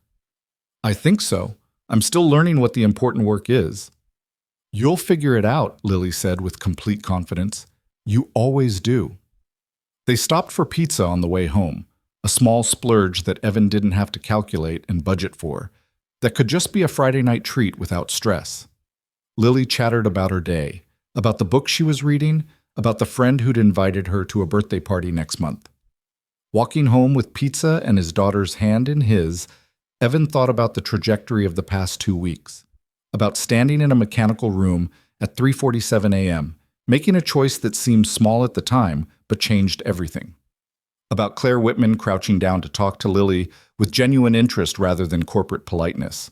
About the office with his name on it, the job with real authority, the possibility of building something that mattered. It wasn't a fairy tale. It was messy and complicated and full of people like Peterson who were going to make it difficult. But it was real, and it was a chance to do work that protected people instead of just surviving day to day. And for the first time since Sarah died, Evan Brooks let himself believe that maybe, just maybe, everything was going to be okay. That optimism lasted exactly 3 weeks. Evan's first major inspection was at a property called Harbor Ridge, a 22-story commercial building in the waterfront district that housed a mix of tech companies and financial services firms. The building was newer than Meridian Tower, constructed just 8 years ago, with all the modern safety features that were supposed to make incidents like the one Evan had discovered impossible. Jennifer had scheduled it as what she called a soft start, a building with a clean inspection history and no red flags, meant to help Evan learn the process without immediately diving into crisis mode. He arrived at 7:30 on a Monday morning with a checklist Jennifer had prepared and a building engineer named Tom Reeves, the same man who'd assessed the Meridian Tower damage. Tom was in his 50s, methodical and patient, the kind of professional who explained things without condescension. "We'll start with the mechanical systems," Tom said, as they rode the elevator down to the basement level. "Fire suppression, HVAC, electrical backup, water systems. Then we'll work our way up floor by floor, checking smoke detectors, sprinkler heads, emergency exits, all the visible safety infrastructure." The basement at Harbor Ridge was pristine compared to Meridian Tower, well lit, clearly labeled, with digital monitoring systems that displayed real-time data on wall-mounted screens. Everything looked exactly the way a modern building should look. "Impressive setup," Evan said, watching the screens cycle through various system readings. "It should be. The building ownership spent extra on integrated monitoring when they constructed it." Tom pulled out a tablet and began logging baseline readings. "Everything's networked. Automated alerts if anything goes outside parameters. It's supposed to be foolproof." Evan thought about the foolproof automated systems at Meridian Tower that had been disabled for months. "Can we check the actual physical systems anyway, not just the monitors?" Tom glanced at him with something that might have been approval. "That's exactly what we're here to do." They spent 4 hours in the basement, checking every system Tom could access. The fire suppression pressure was normal. The backup generators tested fine. The HVAC showed no irregularities. Everything matched what the digital monitors claimed. By noon, Evan was starting to feel foolish for his paranoia. "See?" Tom said as they broke for lunch in a small break room on the second floor. "Sometimes buildings are actually fine. Meridian Tower was an exception, not the rule." "I hope you're right," Evan said, but something nagged at him. A feeling he couldn't quite articulate, like a word on the tip of his tongue. They spent the afternoon checking the upper floors. Smoke detectors, emergency lighting, sprinkler systems, exit signage.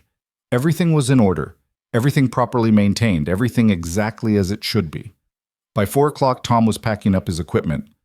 "Clean bill of health," he said. "I'll write up the report tonight, have it to you and Claire by morning. This is what a well-maintained building looks like." Evan nodded, but the nagging feeling persisted. He walked the perimeter of the 20th floor one more time while Tom was loading equipment into his truck, looking at the ceiling-mounted sprinkler heads, the emergency exit signs, the fire alarm pull stations. Everything was there. Everything was regulation. Everything was... He stopped, went back 3 steps, looked more carefully at a sprinkler head mounted near a conference room entrance. The chrome finish was clean, the mounting bracket secure, but something about it looked wrong. He pulled out his phone and took a photo, then moved to the next sprinkler head and took another photo. 20 minutes later, he'd photographed every sprinkler head on the 20th floor and was starting to see a pattern he didn't like. He called Tom before the engineer could leave. "I need you to come back up here, floor 20. There's something I want you to look at." Tom returned, clearly puzzled but willing to humor the new guy. Evan showed him the photos on his phone. "Look at the spray patterns on these heads. See how some of them are oriented differently? And these 3 near the south windows, the mounting angle is off by maybe 5 degrees compared to the others." Tom examined the photos, then looked at the actual sprinkler heads. His expression shifted from puzzlement to concern. "These aren't the original heads," he said quietly. "They're the right brand, the right model, but look at the manufacturing stamps." He climbed on a chair to examine one more closely. "This says it was manufactured in 2019. The building was constructed in 2018. Why would they replace sprinkler heads that were less than a year old?" They checked the entire floor methodically. Out of 48 sprinkler heads, 16 had been replaced. All of them were clustered in the south and east sections of the floor, the sections that housed the executive offices of a company called Vertex Financial. "This could be nothing," Tom said, but his tone suggested he didn't believe that. "Maybe they did some renovation work and had to replace a few heads. It happens." "Can we check the permits for this floor?" Evan asked. "Any renovation work should have required permits and inspection, right?" Tom pulled up the city's permit database on his tablet. "Let me see. Harbor Ridge, 2019 through present.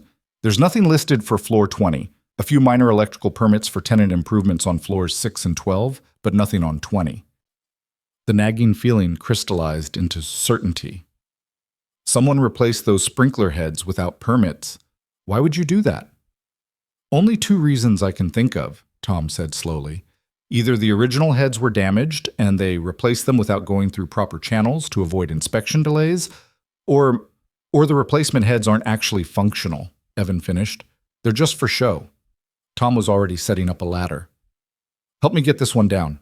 We need to see what's inside." It took 15 minutes to carefully remove one of the suspect sprinkler heads without triggering the building's alarm system. When Tom finally held it in his hands and examined the internal mechanism, his face went pale. "This is a dummy head," he said. "It's got the external appearance of a functional sprinkler, but there's no heat activation mechanism. The water channel is blocked. If there was a fire, this wouldn't deploy." He looked at Evan. "How many did you count?" 16 on this floor, but if they did it here, they might have done it on other floors too." Tom was already pulling out his phone. "I'm calling Claire. We need to check every floor in this building immediately." The next 6 hours were controlled chaos. Tom brought in 3 additional engineers. Evan coordinated with building management, who were bewildered and defensive. Claire arrived at 8 p.m., going floor by floor with the team, watching as they discovered that floors 18 through 22, the top 5 floors of the building, had a total of 94 dummy sprinkler heads installed throughout the executive office spaces. "Someone systematically disabled fire suppression on the top 5 floors," Claire said at 10:30 p.m., standing in the building's main conference room surrounded by engineers, building managers, and increasingly nervous tenant representatives who'd been called in for emergency notifications. Not through neglect or deferred maintenance, but through deliberate sabotage disguised as normal equipment. The building manager, a nervous man named Derek Sullivan, kept insisting it was impossible. "We have inspection records. The city inspects the sprinkler system annually. They would have caught this." Tom pulled up inspection photos on his tablet. The dummy heads are externally identical to functional ones. Unless an inspector physically removes them and checks the internal mechanism, they pass visual inspection. Whoever did this knew exactly how inspections work and what would get flagged versus what would pass. "Who did the installation work?" Evan asked. Derek hesitated. "We use contracted maintenance for most tenant improvements. Let me pull the records." He disappeared into an office and returned 10 minutes later looking like he might be sick. The work orders for the executive floors were signed off by Jose Martinez. The name hit the room like a physical force. Claire's expression went very still. The same Jose Martinez who falsified inspections at Meridian Tower? She asked quietly. According to these records, yes. He supervised tenant improvement work here from late 2019 through early 2024. Derek's hands were shaking as he held the paperwork. But I vetted him personally. He had excellent references, proper licensing, years of experience. He also systematically compromised fire safety in multiple buildings, Claire interrupted. How many properties has he worked on in our portfolio? Jennifer, who'd arrived an hour earlier, had been cross-referencing databases on her laptop. She looked up with an expression that made Evan's stomach drop. 11 buildings.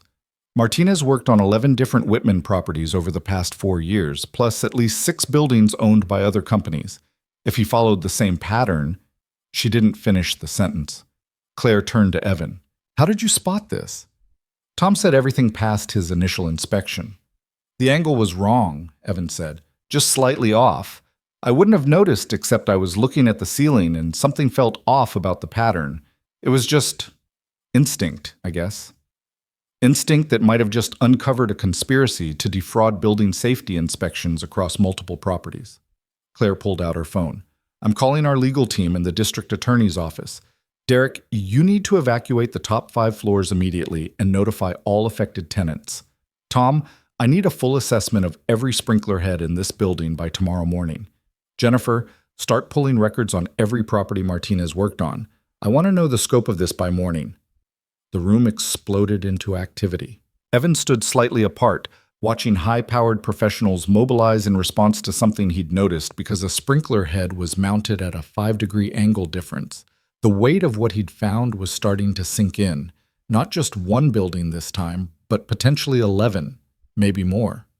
Hundreds of people working in spaces they believed were protected, not knowing that the safety systems above their heads were theater rather than function. His phone rang. Mrs. Chen's number. He'd completely lost track of time. I'm so sorry, he said as soon as he answered. I'm still at work. There's an emergency. I figured as much when you didn't come at your usual time, Mrs. Chen said calmly. Lily is fine. She's already eaten dinner and finished her homework. She can sleep here tonight if you need to keep working. Thank you. I don't know what I'd do without you. You'd figure it out, like you always do. But you don't have to, because I'm here. Take care of your emergency. Lily and I will be fine. Evan ended the call and found Claire watching him. Your daughter? She asked. Yes, my neighbor is watching her. She's understanding about work running late, but I hate... He stopped, not sure how to finish that sentence. You hate that your job is taking you away from her, Claire finished. I get it. But Evan, what you found tonight matters. There are people in this building who would have died if there had been a fire on those top floors. You just saved their lives. I just noticed an angle was wrong. You noticed because you were paying attention, because you looked beyond the checklist. Claire glanced at her phone, which was buzzing with incoming messages. I need to handle about 50 things in the next hour, but tomorrow morning I want you in my office. We need to talk about expanding the scope of your position. The next morning, Evan sat in Claire's temporary office at 7 a.m., exhausted from a night with maybe 3 hours of sleep, watching as she reviewed preliminary reports from the Harbor Ridge investigation. Martinez worked as a contractor or subcontractor on 17 buildings, she said without preamble. 11 hours, 6 belonging to other companies. We're coordinating with the other owners now to inspect their properties, but based on what we found at Harbor Ridge, I'm assuming the worst. She looked up from her tablet. The DA is treating this as criminal conspiracy to commit fraud. The scope is beyond anything they've seen in building safety cases. They want you to testify as the primary witness who discovered the pattern. I'm not an expert witness, Evan said.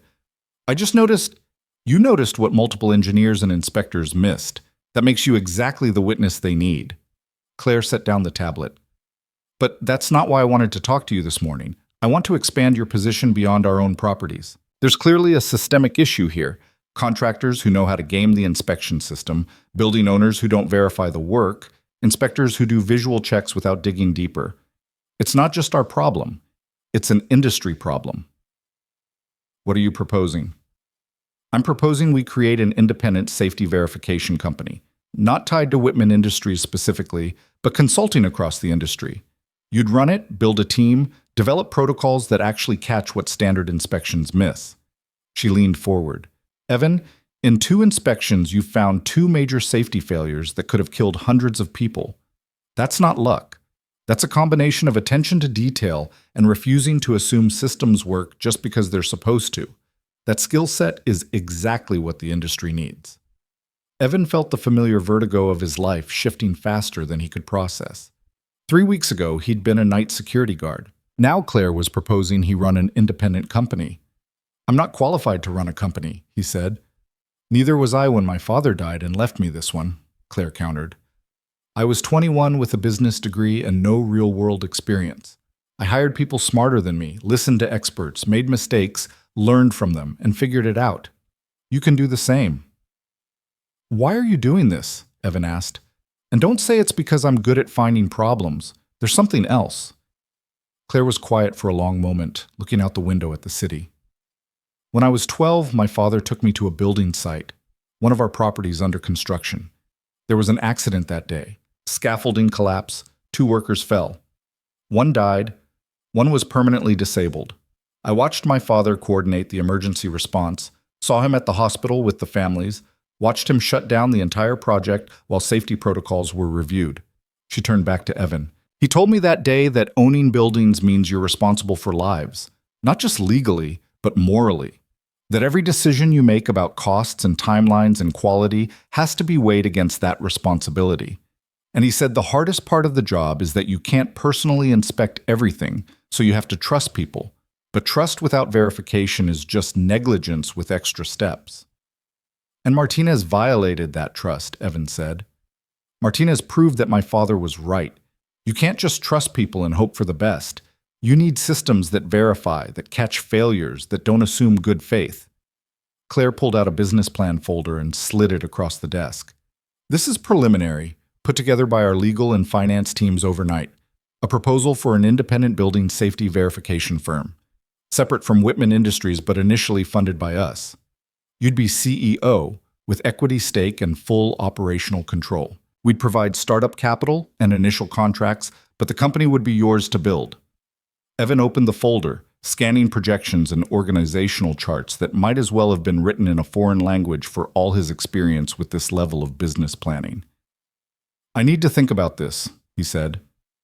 "Take whatever time you need. But Evan, think fast.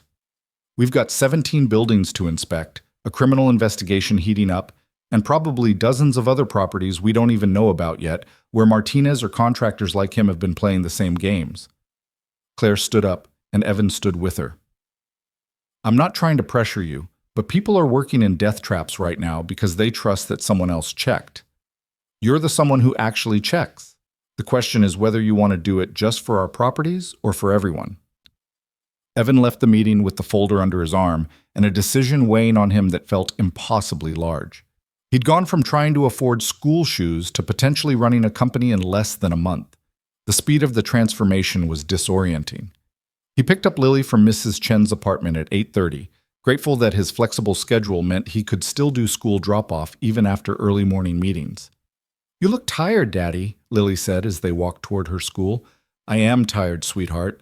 Work has been busy." "Are you still keeping people safe?" "I'm trying to." Lily was quiet for a moment, her small hand warm in his. "Mom used to say that trying is the most important part, that you can't control everything, but you can always control trying." Evan stopped walking. "When did she say that?" "I don't remember exactly, but I remember her saying it." Lily looked up at him with Sarah's dark eyes. "Is that true?" "Yes, baby, that's very true." They walked the rest of the way in comfortable silence, and Evan thought about Sarah, about the trying she'd done every day to build a life for them, about the bus accident that proved trying wasn't always enough. But maybe the point wasn't whether trying guaranteed success. Maybe the point was that not trying guaranteed failure. At the school gates, Lily hugged him tight. "I love you, Daddy. Have a good day keeping people safe." "I love you too, sweetheart." Evan watched her run into the building, her backpack bouncing, her voice joining the chorus of other children starting their day without any awareness of the complex adult world of building safety and criminal investigations and business decisions that swirled around them. He pulled out his phone and called Claire. "I'll do it," he said when she answered. "The independent company. I'll need help. I'll need people who know what they're doing, but yes, I'll do it." There was a pause, and when Claire spoke, he could hear the smile in her voice. "Good. Come back to the office. We have a lot of work to do." The next 3 weeks were a blur of activity that made Evan's head spin. Legal teams drawing up incorporation documents, finance teams modeling cash flow projections, HR consultants helping him hire an initial team of engineers and inspectors. And underneath it all, the ongoing investigation into Martinez and the growing revelation of just how extensive the safety fraud had been. Tom Reeves agreed to come on as Chief Technical Officer, bringing credibility and decades of engineering expertise.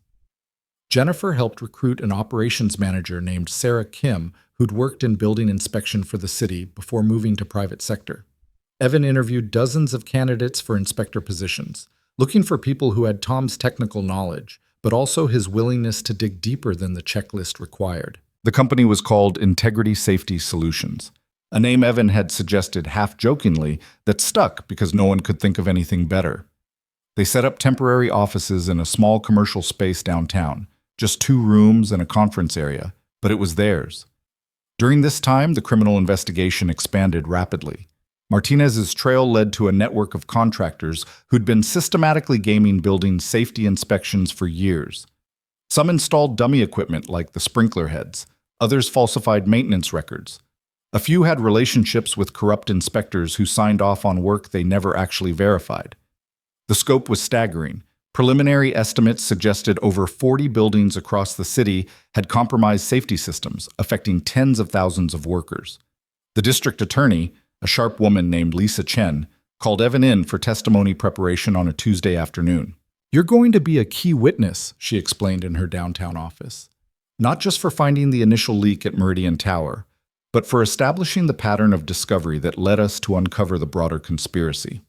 Defense attorneys are going to try to paint you as someone looking for problems where none exist, or as someone with a grudge against contractors. We need to be ready for that." "I don't have a grudge," Evan said.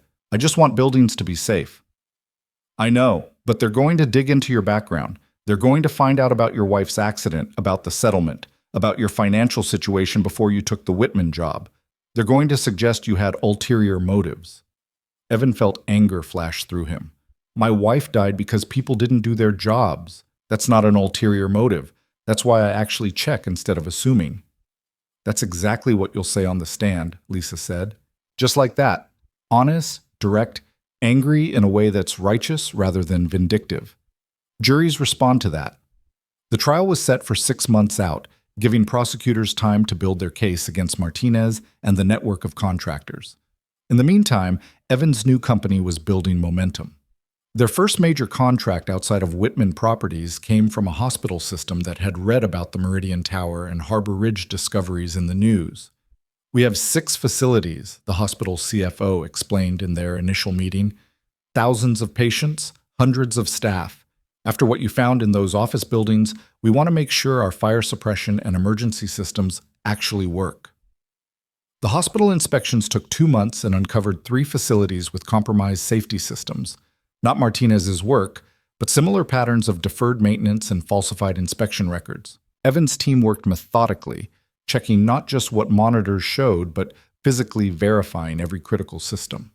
They found backup generators that hadn't been properly maintained in years, emergency lighting that would fail within minutes of a power outage, and fire doors that had been propped open so long they no longer sealed properly.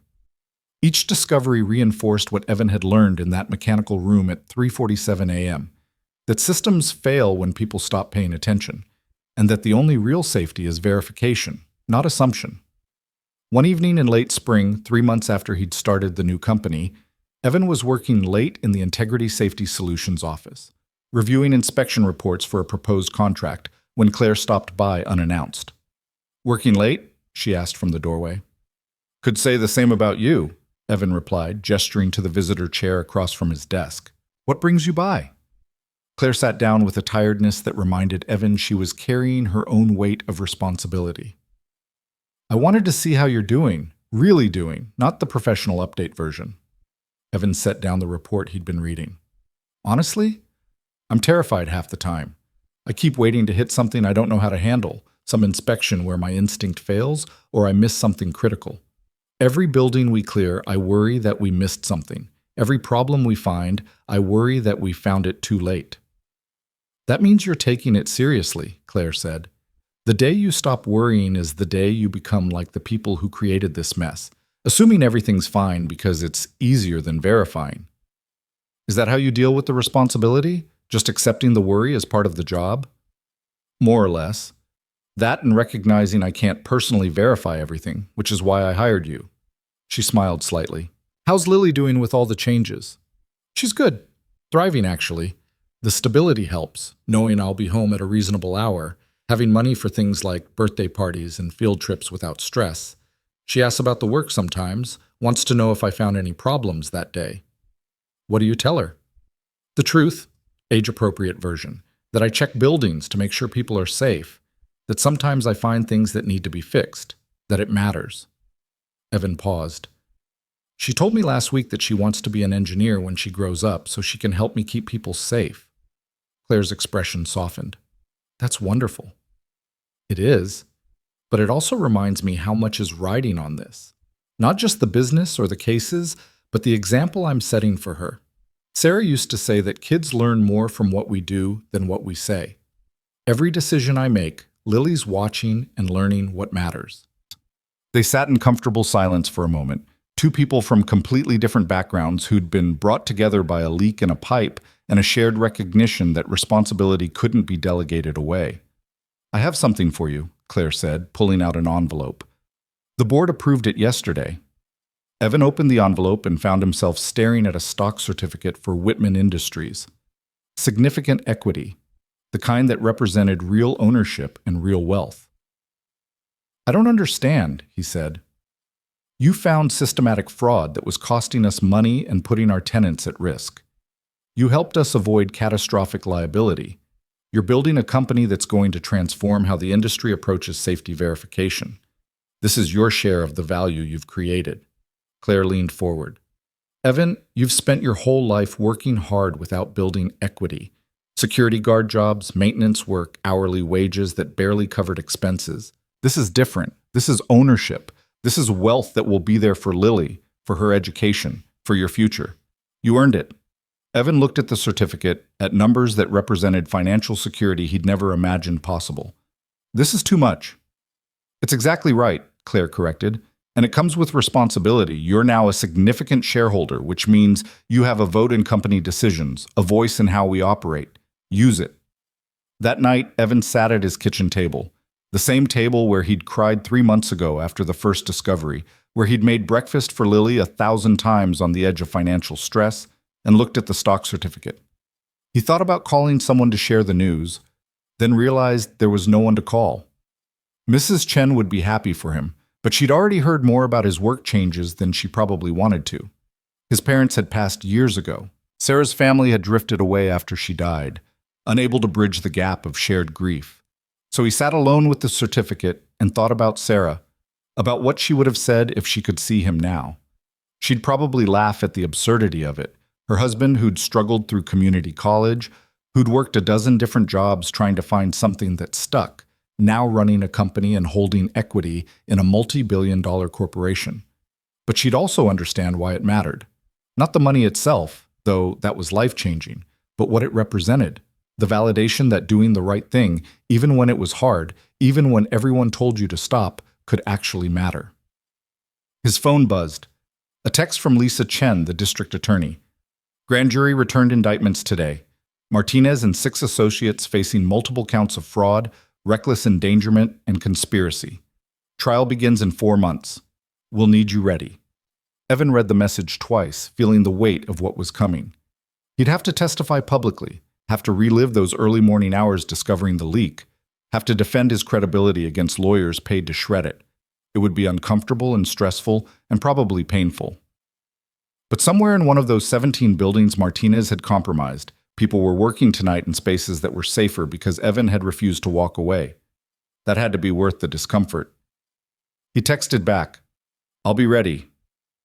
Then he checked on Lily, sleeping peacefully in her room with the new book she'd picked out from the bookstore.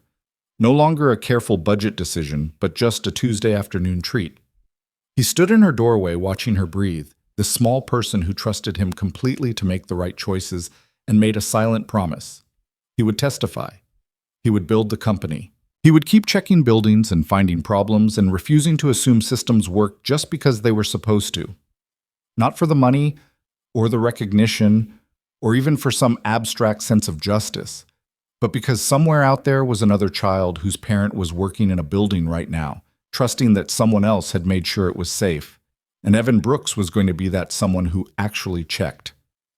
The thought sustained him through the difficult months ahead, through depositions and legal preparation, through the pressure of growing his company, through the ongoing discovery of more compromised buildings in the Martinez network. It sustained him through moments of doubt and exhaustion, through nights when the responsibility felt crushing, through mornings when he questioned whether he was qualified for any of this. And it sustained him 4 months later when he walked into a courtroom, placed his hand on a Bible despite not being religious, and swore to tell the truth about what he'd found in a mechanical room at 3:47 a.m., when everyone else had been sleeping and trusting that someone else was keeping them safe. The prosecutor, a young woman named Rachel Kim, working under Lisa Chen, stood up for direct examination. "Mr. Brooks, can you tell the court about the night of January 28th and what you discovered?" Evan took a breath and began to speak, his voice steady despite the nervousness, telling the story that had changed everything: the pressure gauge, the leak, the falsified logs, the decision to keep pushing despite being told to stop. As he spoke, he could see the jury listening intently, could see Martinez at the defense table looking smaller and less confident than Evan had imagined, could see Claire sitting in the gallery with an expression of quiet support. But mostly, he thought about Lily, who was at school right now learning about fractions and spelling words, who would come home tonight and ask about his day with complete faith that her father was doing something that mattered. And for the first time since Sarah died, Evan Brooks believed that faith was justified. The defense attorney was exactly what Evan had expected: expensive suit, practiced confidence, the kind of person who made a living making honest people look unreliable. His name was Marcus Hoffman, and he approached the witness stand with the casual authority of someone who'd dismantled dozens of testimonies before. "Mr. Brooks," Hoffman began, his tone friendly in a way that immediately put Evan on guard, "you testified that you discovered this alleged pressure issue at approximately 3:47 a.m. Is that correct?" "Yes." "That's very specific timing. Do you always note the exact minute of your observations?" "I checked my watch when I saw the reading. I wanted to document everything accurately." Hoffman nodded as if this was perfectly reasonable. "And why did you feel the need to be so precise? Were you already planning to make this into something bigger than a routine maintenance issue?" Rachel Kim stood up. "Objection, Your Honor. Argumentative. Sustained. Rephrase, Mr. Hoffman." Hoffman smiled slightly. "Mr. Brooks, in your 2 years working security prior to this incident, how many times had you called in maintenance issues?" "I'm not sure exactly. Maybe a dozen times." "And did you document those with photographs and videos and precise timestamps?" "No." "So this was different. Why?" Evan took a breath, remembering Lisa Chen's coaching about staying calm and honest. Because the pressure reading was significantly outside the normal range, and because when I reported it, I was told it wasn't a problem. That made me think I needed better documentation. "You were told by emergency maintenance that the automated systems would have alerted if there was a real issue, correct?" "Yes." "But you didn't trust that assessment. I wanted to verify it myself." Hoffman walked back to the defense table and picked up a document. "Mr. Brooks, I'm showing you what's been marked as Defense Exhibit 12, your employment record from the 3 years prior to working at Meridian Tower. Can you tell the court how many different jobs you held in that period?" Evan felt his jaw tighten. 7 different positions. 7 jobs in 3 years. That's quite a bit of movement. Were you fired from any of those positions? "No. I left for better opportunities or when contracts ended." And none of those positions were in building safety or engineering, were they? No, they were maintenance, security, warehouse work. So when you decided that your assessment of a pressure gauge was more reliable than the professional judgment of a licensed maintenance technician with 20 years of experience, what qualified you to make that determination? Rachel stood again. Objection. Assumes facts not in evidence and is argumentative. Your Honor, I'm questioning the witness's expertise to override professional assessments, Hoffman said. The judge considered. I'll allow it, but watch your tone, counselor. Evan looked directly at Hoffman.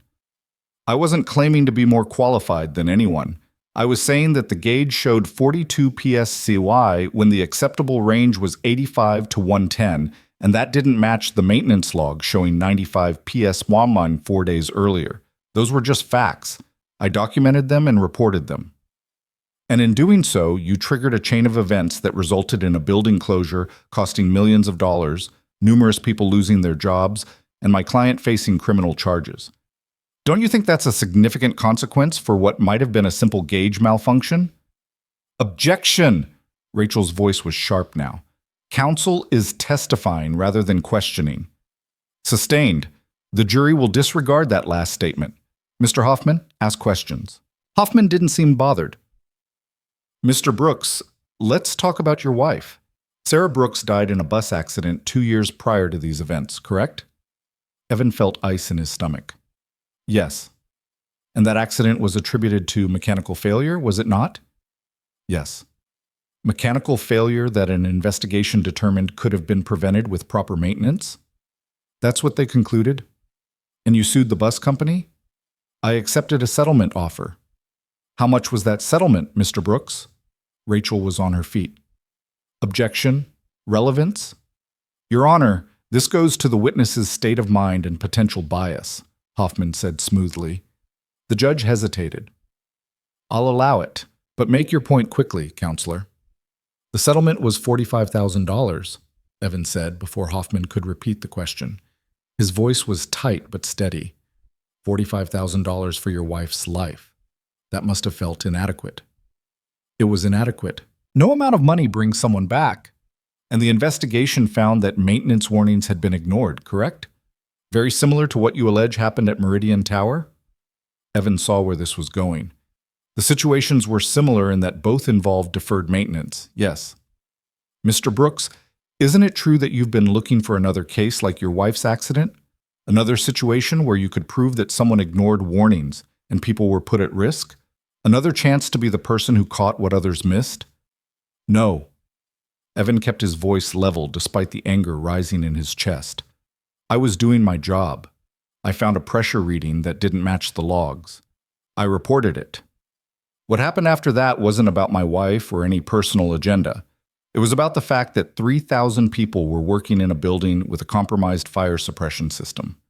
But you admit that your wife's death has made you hypervigilant about maintenance issues? It's made me understand what happens when people don't pay attention to warnings. If that's hypervigilant, then yes. Hoffman smiled like he'd scored a point. No further questions, Your Honor. Rachel's redirect was brief and pointed. Mr. Brooks, the engineering reports submitted into evidence. Did they confirm that the fire suppression system was compromised? Yes. Did they confirm that the pressure readings you documented were accurate? Yes. Did they confirm that the maintenance logs had been falsified? Yes. Did any of those engineering reports suggest that you were wrong about what you found? No. Thank you. Nothing further. Evan stepped down from the witness stand feeling drained. The testimony had lasted 3 hours, and Hoffman had picked at every detail, every decision, every moment where Evan could have just walked away. But the facts were the facts, and the engineering reports backed up everything Evan had found. The trial continued for 2 more weeks. Other witnesses testified. Tom Reeves explaining the technical details of the safety failures, Jennifer Park describing the pattern of falsified inspections across multiple buildings, building managers who'd unknowingly hired Martinez, and engineers who'd discovered the dummy sprinkler heads at Harbor Ridge. The prosecution built a methodical case showing systematic fraud spanning 4 years and affecting over 40 buildings. Martinez himself never took the stand. His defense rested on the argument that he'd been following accepted industry practices, that the safety margins built into modern buildings meant the compromised systems weren't actually dangerous, and that the prosecution was scapegoating one contractor for systemic issues across the entire industry. The jury deliberated for 2 days. Evan was in his office at Integrity Safety Solutions, reviewing inspection reports for a new client, when Lisa Chen called. "We have a verdict," she said. "Can you get to the courthouse in 30 minutes? Evan's hands went cold. "What did they decide?" "I don't know yet, but the judge wants to read it with everyone present. Can you make it?" "I'll be there." He called Mrs. Chen to pick up Lily from school, grabbed his jacket, and headed downtown. The courthouse was crowded with reporters. The case had drawn significant media attention as more details emerged about the scope of Martinez's fraud. Evan pushed through to the courtroom and found Claire already seated in the gallery. "You okay?" she asked as he sat down beside her. "Ask me after the verdict." The bailiff called for everyone to rise as the judge entered. The jury filed in, their faces carefully neutral. Evan tried to read their expressions and found nothing. "Has the jury reached a verdict?" the judge asked. The judge, the forewoman, a middle-aged woman who'd been taking detailed notes throughout the trial, stood up. "We have, Your Honor." "On the count of conspiracy to commit fraud, how do you find?" "Guilty." Evan felt something loosen in his chest. Beside him, Claire exhaled slowly. The forewoman continued through all 17 counts: fraud, reckless endangerment, falsifying official documents. Guilty on every single one. Martinez sat at the defense table with his face blank, but his hands were trembling. The judge set sentencing for 6 weeks out and dismissed the jury with thanks for their service. As people began filing out of the courtroom, Lisa Chen caught up with Evan in the hallway. "Thank you," she said. "Your testimony was crucial. Hoffman tried to shake you, but you held up." "I just told the truth." "That's harder than you think when someone's trying to make you doubt yourself." Lisa smiled. "We're pursuing charges against 3 other contractors who were part of the network. This verdict sets a precedent. You started something important." Evan nodded, feeling the weight of what that meant. This wasn't over. It was just beginning. Outside the courthouse, reporters swarmed.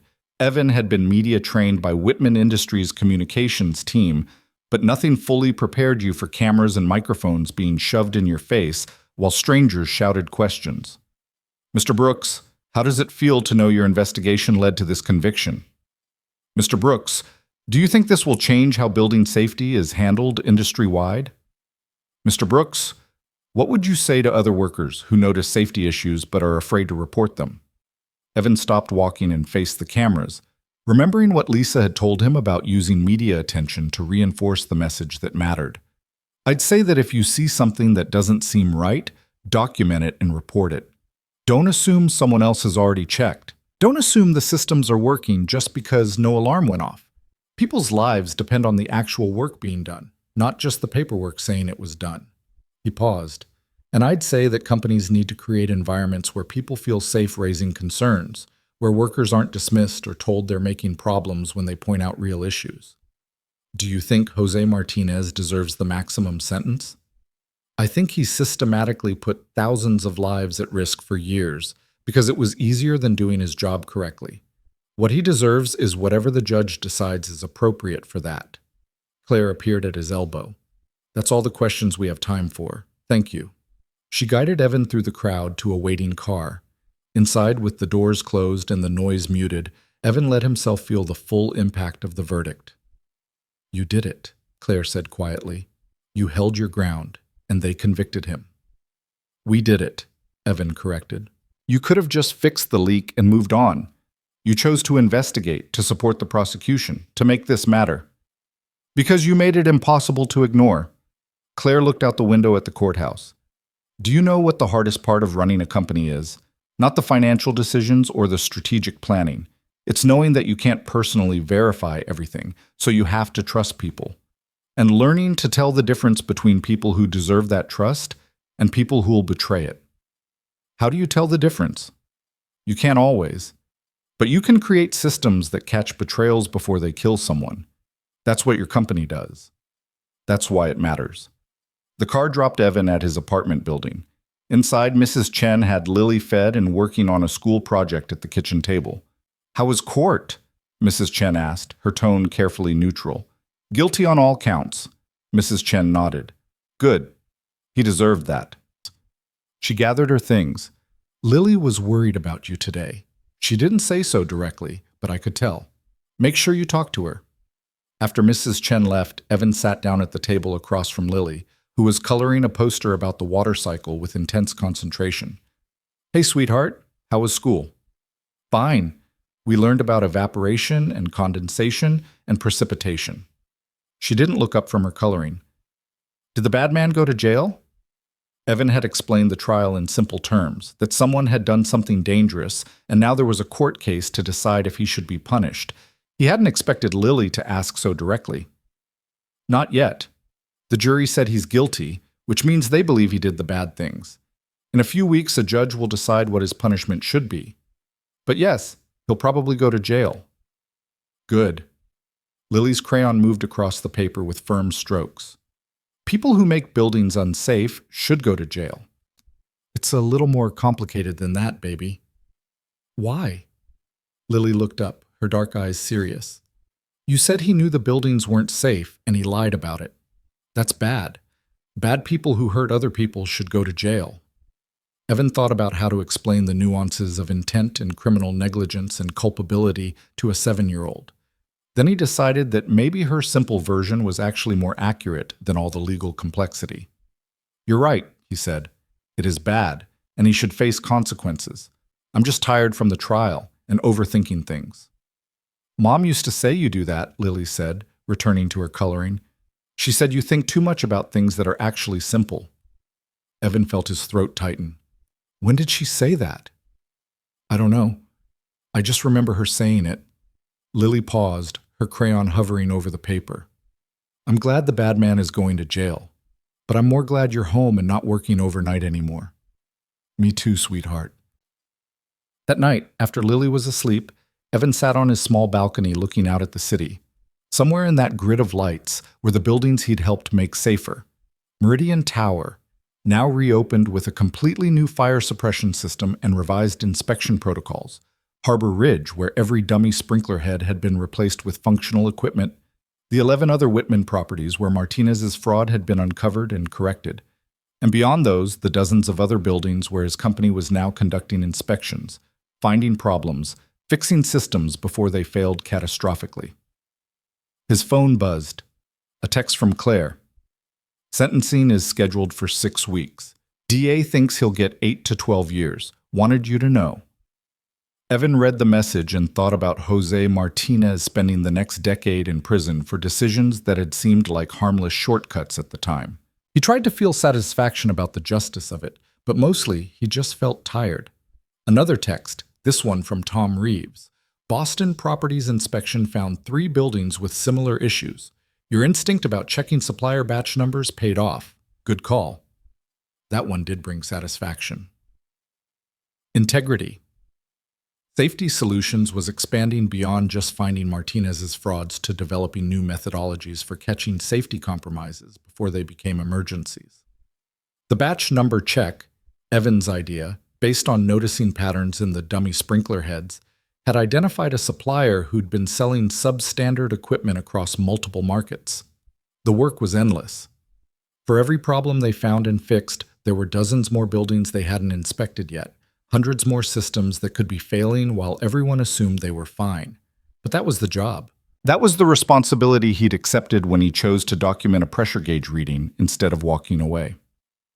Over the following weeks, Evan settled into a rhythm that felt sustainable for the first time since Sarah's death. Morning drop-off with Lily at school, office work reviewing inspection reports, and managing his growing team, occasional field inspections where he could still use his instinct for noticing what didn't quite look right, evening pickup from after-school program, dinner and homework help, bedtime stories, and then a few hours of work after Lily was asleep.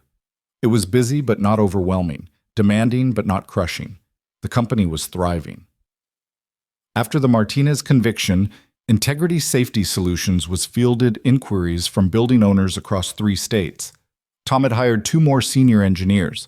Sarah Kim had built out an operations team. Evan had brought on a business manager named David Chen, who handled the administrative details Evan had no expertise in. "You're good at finding problems and trusting people to solve them," David had told him during their third week working together. "That's actually a pretty effective management style." "It's not a style," Evan had replied. "It's just what I know how to do."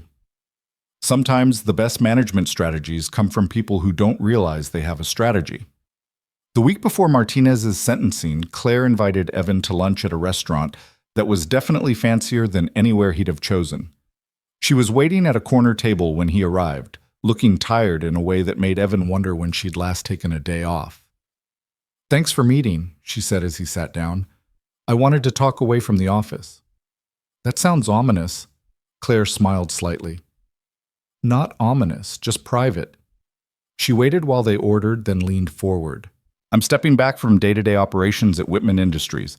Not leaving entirely, but transitioning to a board oversight role rather than CEO." Evan felt surprise jolt through him. "Why? The company's doing well, isn't it?" "It's doing fine, but I've realized that what I'm actually good at isn't running a real estate empire. It's identifying systemic problems and fixing them. The Martinez situation, the safety protocols we've developed, the work your company is doing, that's what I care about. Not quarterly earnings reports and tenant negotiations." "So what are you going to do instead?" "I'm starting a foundation focused on building safety reform. Industry-wide standards, legislation advocacy, funding for inspection technology development. Basically trying to make sure what happened with Martinez can't happen again." Claire paused. "And I want you on the board. Not as an employee, but as a partner. Someone who understands the practical side of what we're trying to fix." Evan sat back processing this. "I'm already running a company. I don't know if I have bandwidth for another major commitment." "Your company is part of the solution. The foundation would support and expand that work, give you resources and reach you don't currently have." Claire pulled out a folder. "This is preliminary planning. Nothing's locked in. But I wanted you to see it first because none of this happens without what you started." Evan opened the folder and scanned the contents: mission statements, organizational structures, funding commitments. It was ambitious and comprehensive, and exactly the kind of thing that required more of him when he was already stretched thin. "Can I think about it?" he asked. "Of course. I'm not launching this for another 6 months anyway. Take whatever time you need." They finished lunch talking about other things: Lily's upcoming school play, the latest inspection findings from the Boston properties, Claire's decision to finally take a vacation for the first time in 3 years. It was easy, comfortable in a way that surprised Evan. He'd gotten used to thinking of Claire as his boss or his business partner, but somewhere along the way she'd also become something close to a friend. Walking back to his office after lunch, Evan thought about trajectories and choices. A year ago, he'd been a night security guard working 17 consecutive shifts to afford his daughter's school shoes. Now he was running a company, holding equity in a corporation, being asked to join a foundation board that could reshape industry standards. The distance between those 2 points seemed impossible. His phone rang. "Lisa Chen, F7, sentencing is tomorrow at 2 p.m. I wanted to make sure you knew in case you wanted to attend." "I'll be there. Are you expecting anything unusual?" Hoffman's going to argue for leniency, first offense, family circumstances, that Martinez was following industry practices even if they were flawed. But given the scope of the fraud and the potential harm, I'm expecting the judge will go with the prosecution's recommendation of 10 to 12 years. That's a long time. It's appropriate for systematically endangering thousands of lives over multiple years. But yes, it's a long time. Lisa paused. "How are you doing with all this? The trial, the publicity, everything?" "I'm managing. It's a lot, but it matters." "It does. You should be proud of what you accomplished." After the call ended, Evan stood on the sidewalk watching the city move around him. People heading to meetings, grabbing coffee, living their ordinary lives in buildings they trusted were safe. Most of them would never know that a pressure gauge in a basement mechanical room had once shown a reading that didn't match the logs, or that someone had chosen to document it despite being told not to worry. But they were safer because of that choice. That had to be enough. The next afternoon, Evan sat in the same courtroom where the verdict had been read, watching as Jose Martinez was led in wearing an orange jumpsuit instead of the suit he'd worn during trial. The man looked smaller somehow, diminished by the weight of his conviction. The judge heard arguments from both sides, Hoffman pleading for mercy and rehabilitation, Lisa methodically laying out the severity and scope of the crimes. Then the judge addressed Martinez directly. Mr. Martinez, you were in a position of trust.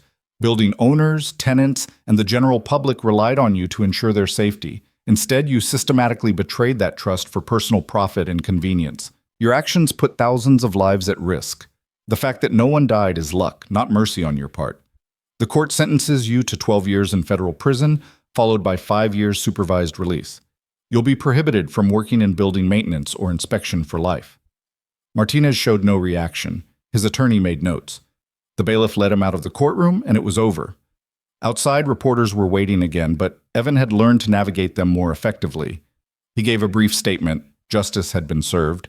He hoped this would encourage others to take safety seriously. He was grateful to the jury and the prosecution team.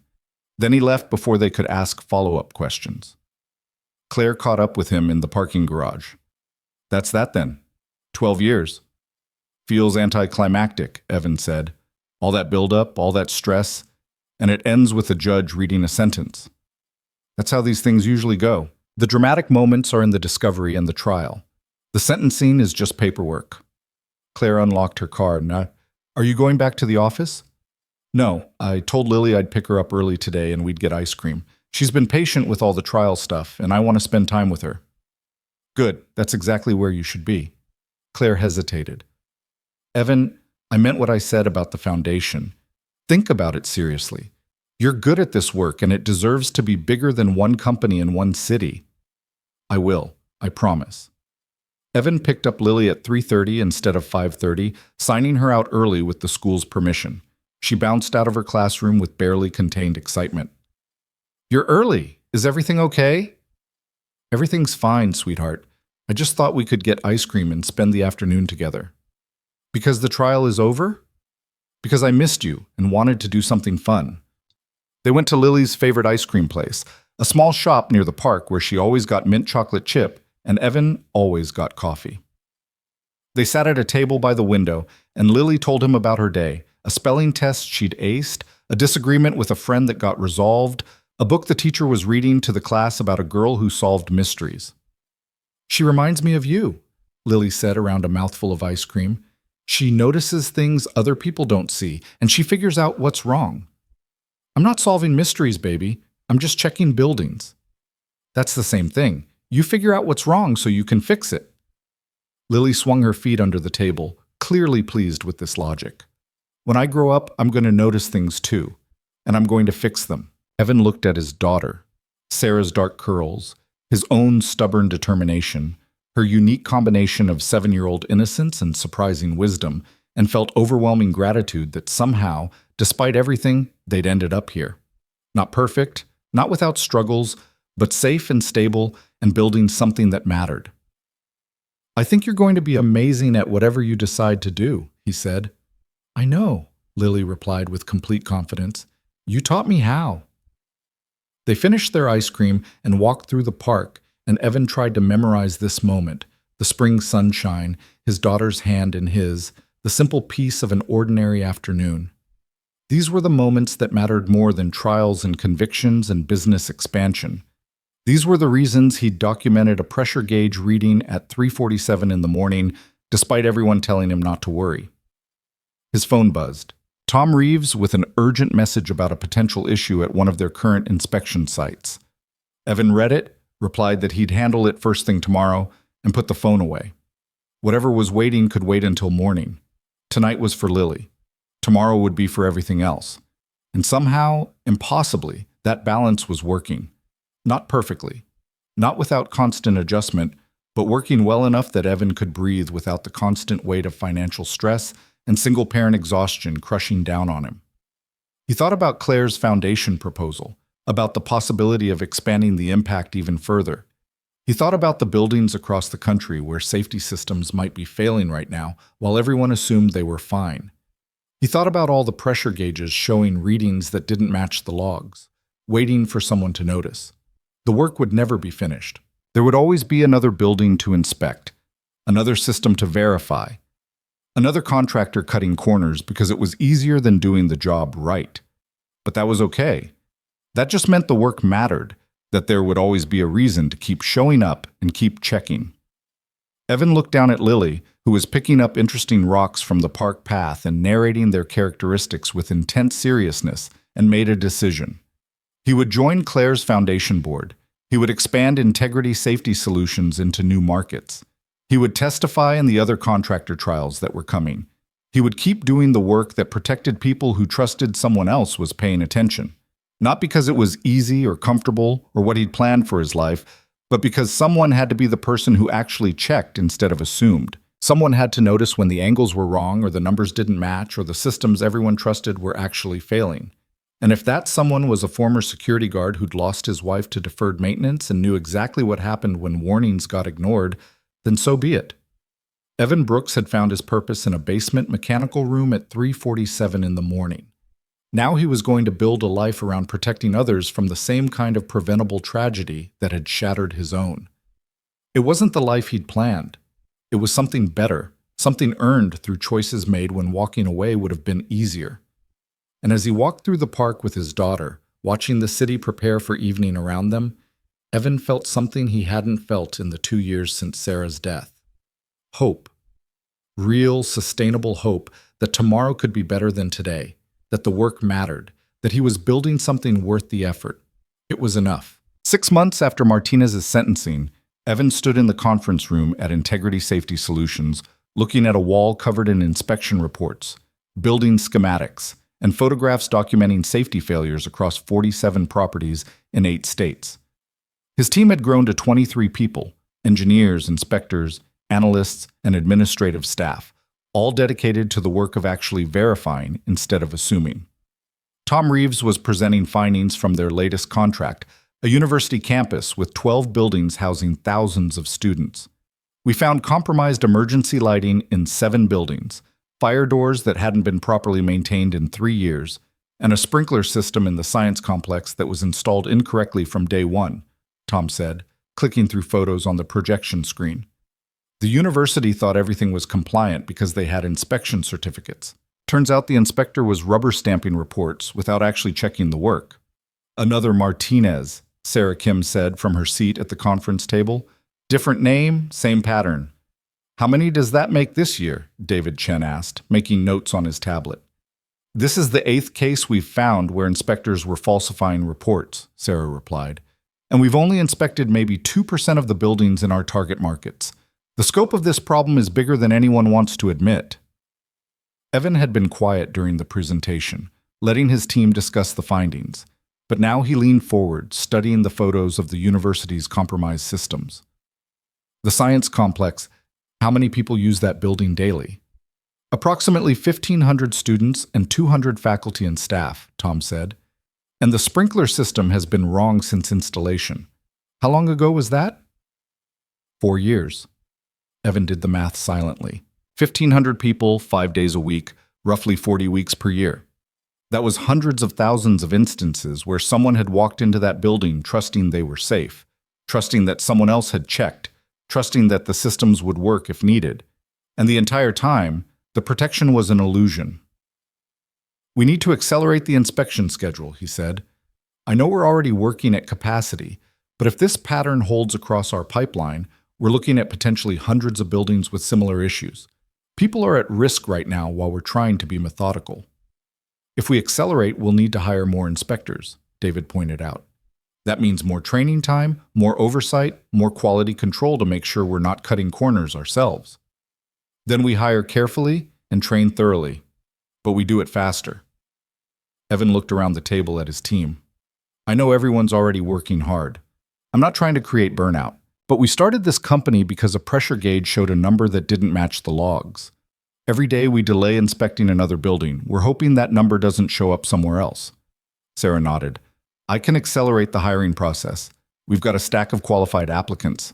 The Martinez conviction made this work attractive to people who want to make a difference. Good. Let's make it happen. Evan stood up. Anything else for today?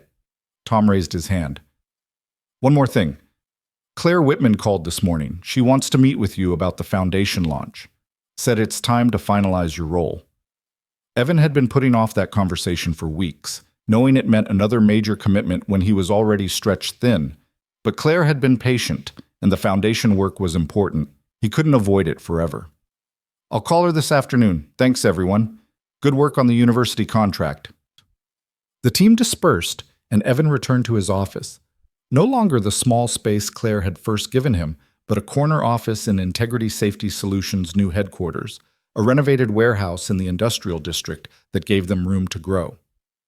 He sat at his desk and pulled out his phone, staring at Claire's contact information for a long moment before finally calling.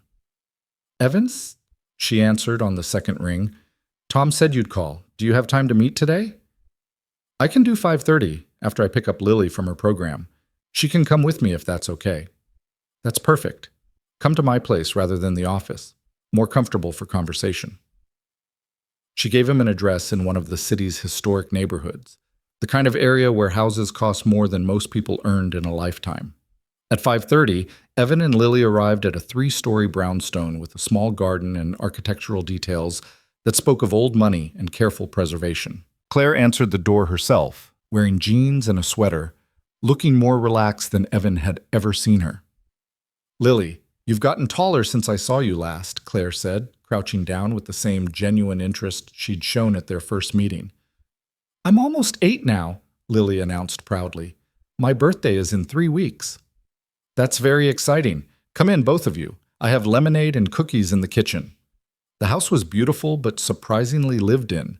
Books stacked on tables, a laptop open on the couch, photos on the walls that showed Claire with people who must have been family.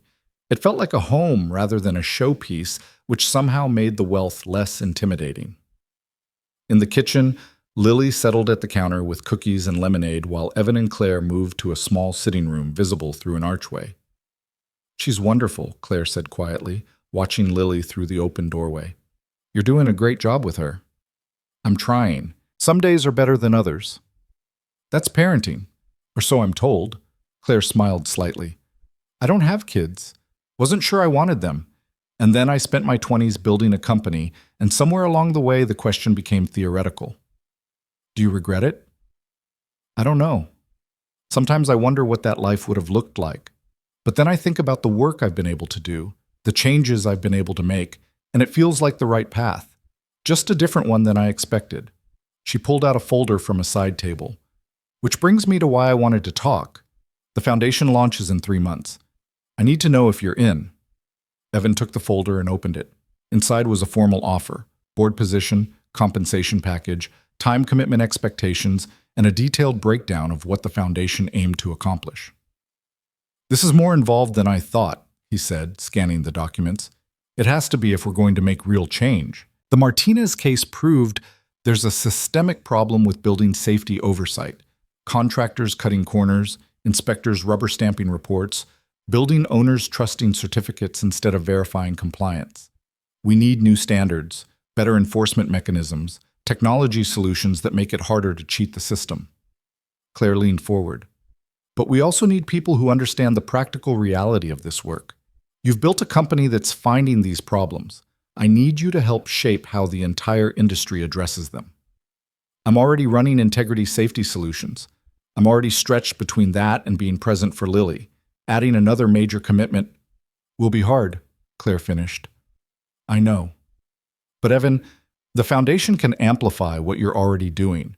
More funding for inspections, more political leverage for regulatory changes, more resources for the technology development that makes this work scalable. You're already doing the work. This just gives you more tools." Evan looked through the archway at Lily, who was carefully arranging cookie crumbs into a pattern on her plate with focused intensity. He thought about the promise he'd made to her sleeping form months ago, that he would keep checking buildings, that he would make sure other kids didn't lose their parents to preventable failures. "What's the time commitment?" he asked. "1 board meeting per month, probably 3 to 4 hours, quarterly strategic sessions, full day each, and occasional speaking engagements or legislative testimony when we need your story to make the case for reform. All told, maybe 100 hours per year beyond what you're already doing." 100 hours. That was 2 hours per week on average, though it would cluster around meetings and events. 2 hours he could potentially carve out of evenings or weekends. 2 hours that would mean less time with Lily, but potentially more impact on the systemic issues that made this work necessary. Can I take some time to talk to Lily about it? Evan asked. She's old enough to have an opinion about how I spend my time. Claire looked genuinely surprised. You're going to ask your 7-year-old daughter for input on a board position? She's the person most affected by how much I work. She deserves to have a voice in that decision. Claire paused, something shifting in her expression. That's really remarkable parenting, Evan. Most people wouldn't think to do that. Most people didn't have to explain to their 6-year-old why mom wasn't coming home because someone didn't fix a bus brake system. Lily knows better than anyone what this work costs and why it matters. They talked for another hour about the Foundation's plans, the legislative advocacy strategy, the technology investments in automated monitoring systems that would be harder to disable or falsify. When Evan and Lily finally left, it was past 8 p.m. and Lily was yawning. On the walk to the bus stop, Lily slipped her hand into Evan's. Is Ms. Claire going to be your boss again? Not exactly. She wants me to help with a new project that tries to make buildings safer everywhere, not just the ones my company checks. Would you have to work more? A little bit more, yes. Maybe a few hours extra each week. Lily was quiet for a moment, processing this. Would you miss my school play? The play was in 2 weeks. A production of a fairy tale where Lily had been cast as a princess. She'd been practicing her lines for a month, and Evan had promised to be in the front row. No, sweetheart, I would never miss your play. This extra work would be meetings and things I can schedule around your important events. And you'd still pick me up after school? Most days, yes. Sometimes I might be a little late, but I'd always be there. Lily considered this with the seriousness of a child weighing grown-up decisions. I think you should do it. Because if you can make more buildings safe, that means more kids don't have to be sad like we were when Mom died. Evan stopped walking and crouched down to Lily's level, right there on the sidewalk. You're sure? Because if you're not comfortable with it, I can say no. I'm sure, Daddy. You're really good at keeping people safe. You should do it as much as you can. She wrapped her arms around his neck. Just don't forget about me. Never, Evan whispered into her hair. I could never forget about you. You're the most important thing in my life. They stayed like that for a long moment, father and daughter on a city sidewalk as evening settled around them, and Evan felt the weight of the decision settle into certainty. He would join the foundation board. He would find a way to balance the work and his responsibilities to Lily. He would keep building on what had started with a pressure gauge reading at 3:47 in the morning. The next day, Evan called Claire and accepted the position. Within a week, he was attending his first foundation planning meeting, sitting around a conference table with policy experts, engineers, former government regulators, and building industry veterans. The conversation was dense with regulatory language and legislative strategy, but Evan found that his practical experience gave him a perspective the others valued. The problem with most safety standards, he said during a discussion about proposed regulation changes, is that they assume good faith compliance. They're written for people who want to do the right thing, but we need standards that catch the people who don't want to comply, who actively try to game the system. A former city inspector named Maria Rodriguez nodded. That's exactly right. Current regulations focus on what should be done, not on verification that it was actually done. We need mandatory photographic documentation, random third-party audits, and penalties severe enough to make fraud economically irrational. And we need to make it easier for workers to report concerns without fear of retaliation, added James Park, a labor organizer who joined the foundation board. Most safety issues are spotted first by the people actually working in the buildings, maintenance staff, security guards, janitors, but they're afraid to speak up because they're the most vulnerable to being fired. The conversation continued for 3 hours, mapping out a comprehensive strategy for reform that would take years to implement but could fundamentally change how building safety was approached. Evan contributed when he had relevant experience, listened when others had expertise he lacked, and slowly began to understand how change happened at this scale. Not through individual heroic actions, but through sustained, coordinated effort by many people working toward shared goals. As spring turned to summer, Evan's life found a new rhythm. Mornings with Lily before school, days split between managing integrity safety solutions and foundation work. Evenings dedicated to being present for his daughter, helping with homework, making dinner, reading bedtime stories. Late nights catching up on inspection reports and strategic planning documents after Lily was asleep. Weekends balanced between family time and the occasional urgent building inspection that couldn't wait. It was demanding but sustainable, challenging but meaningful.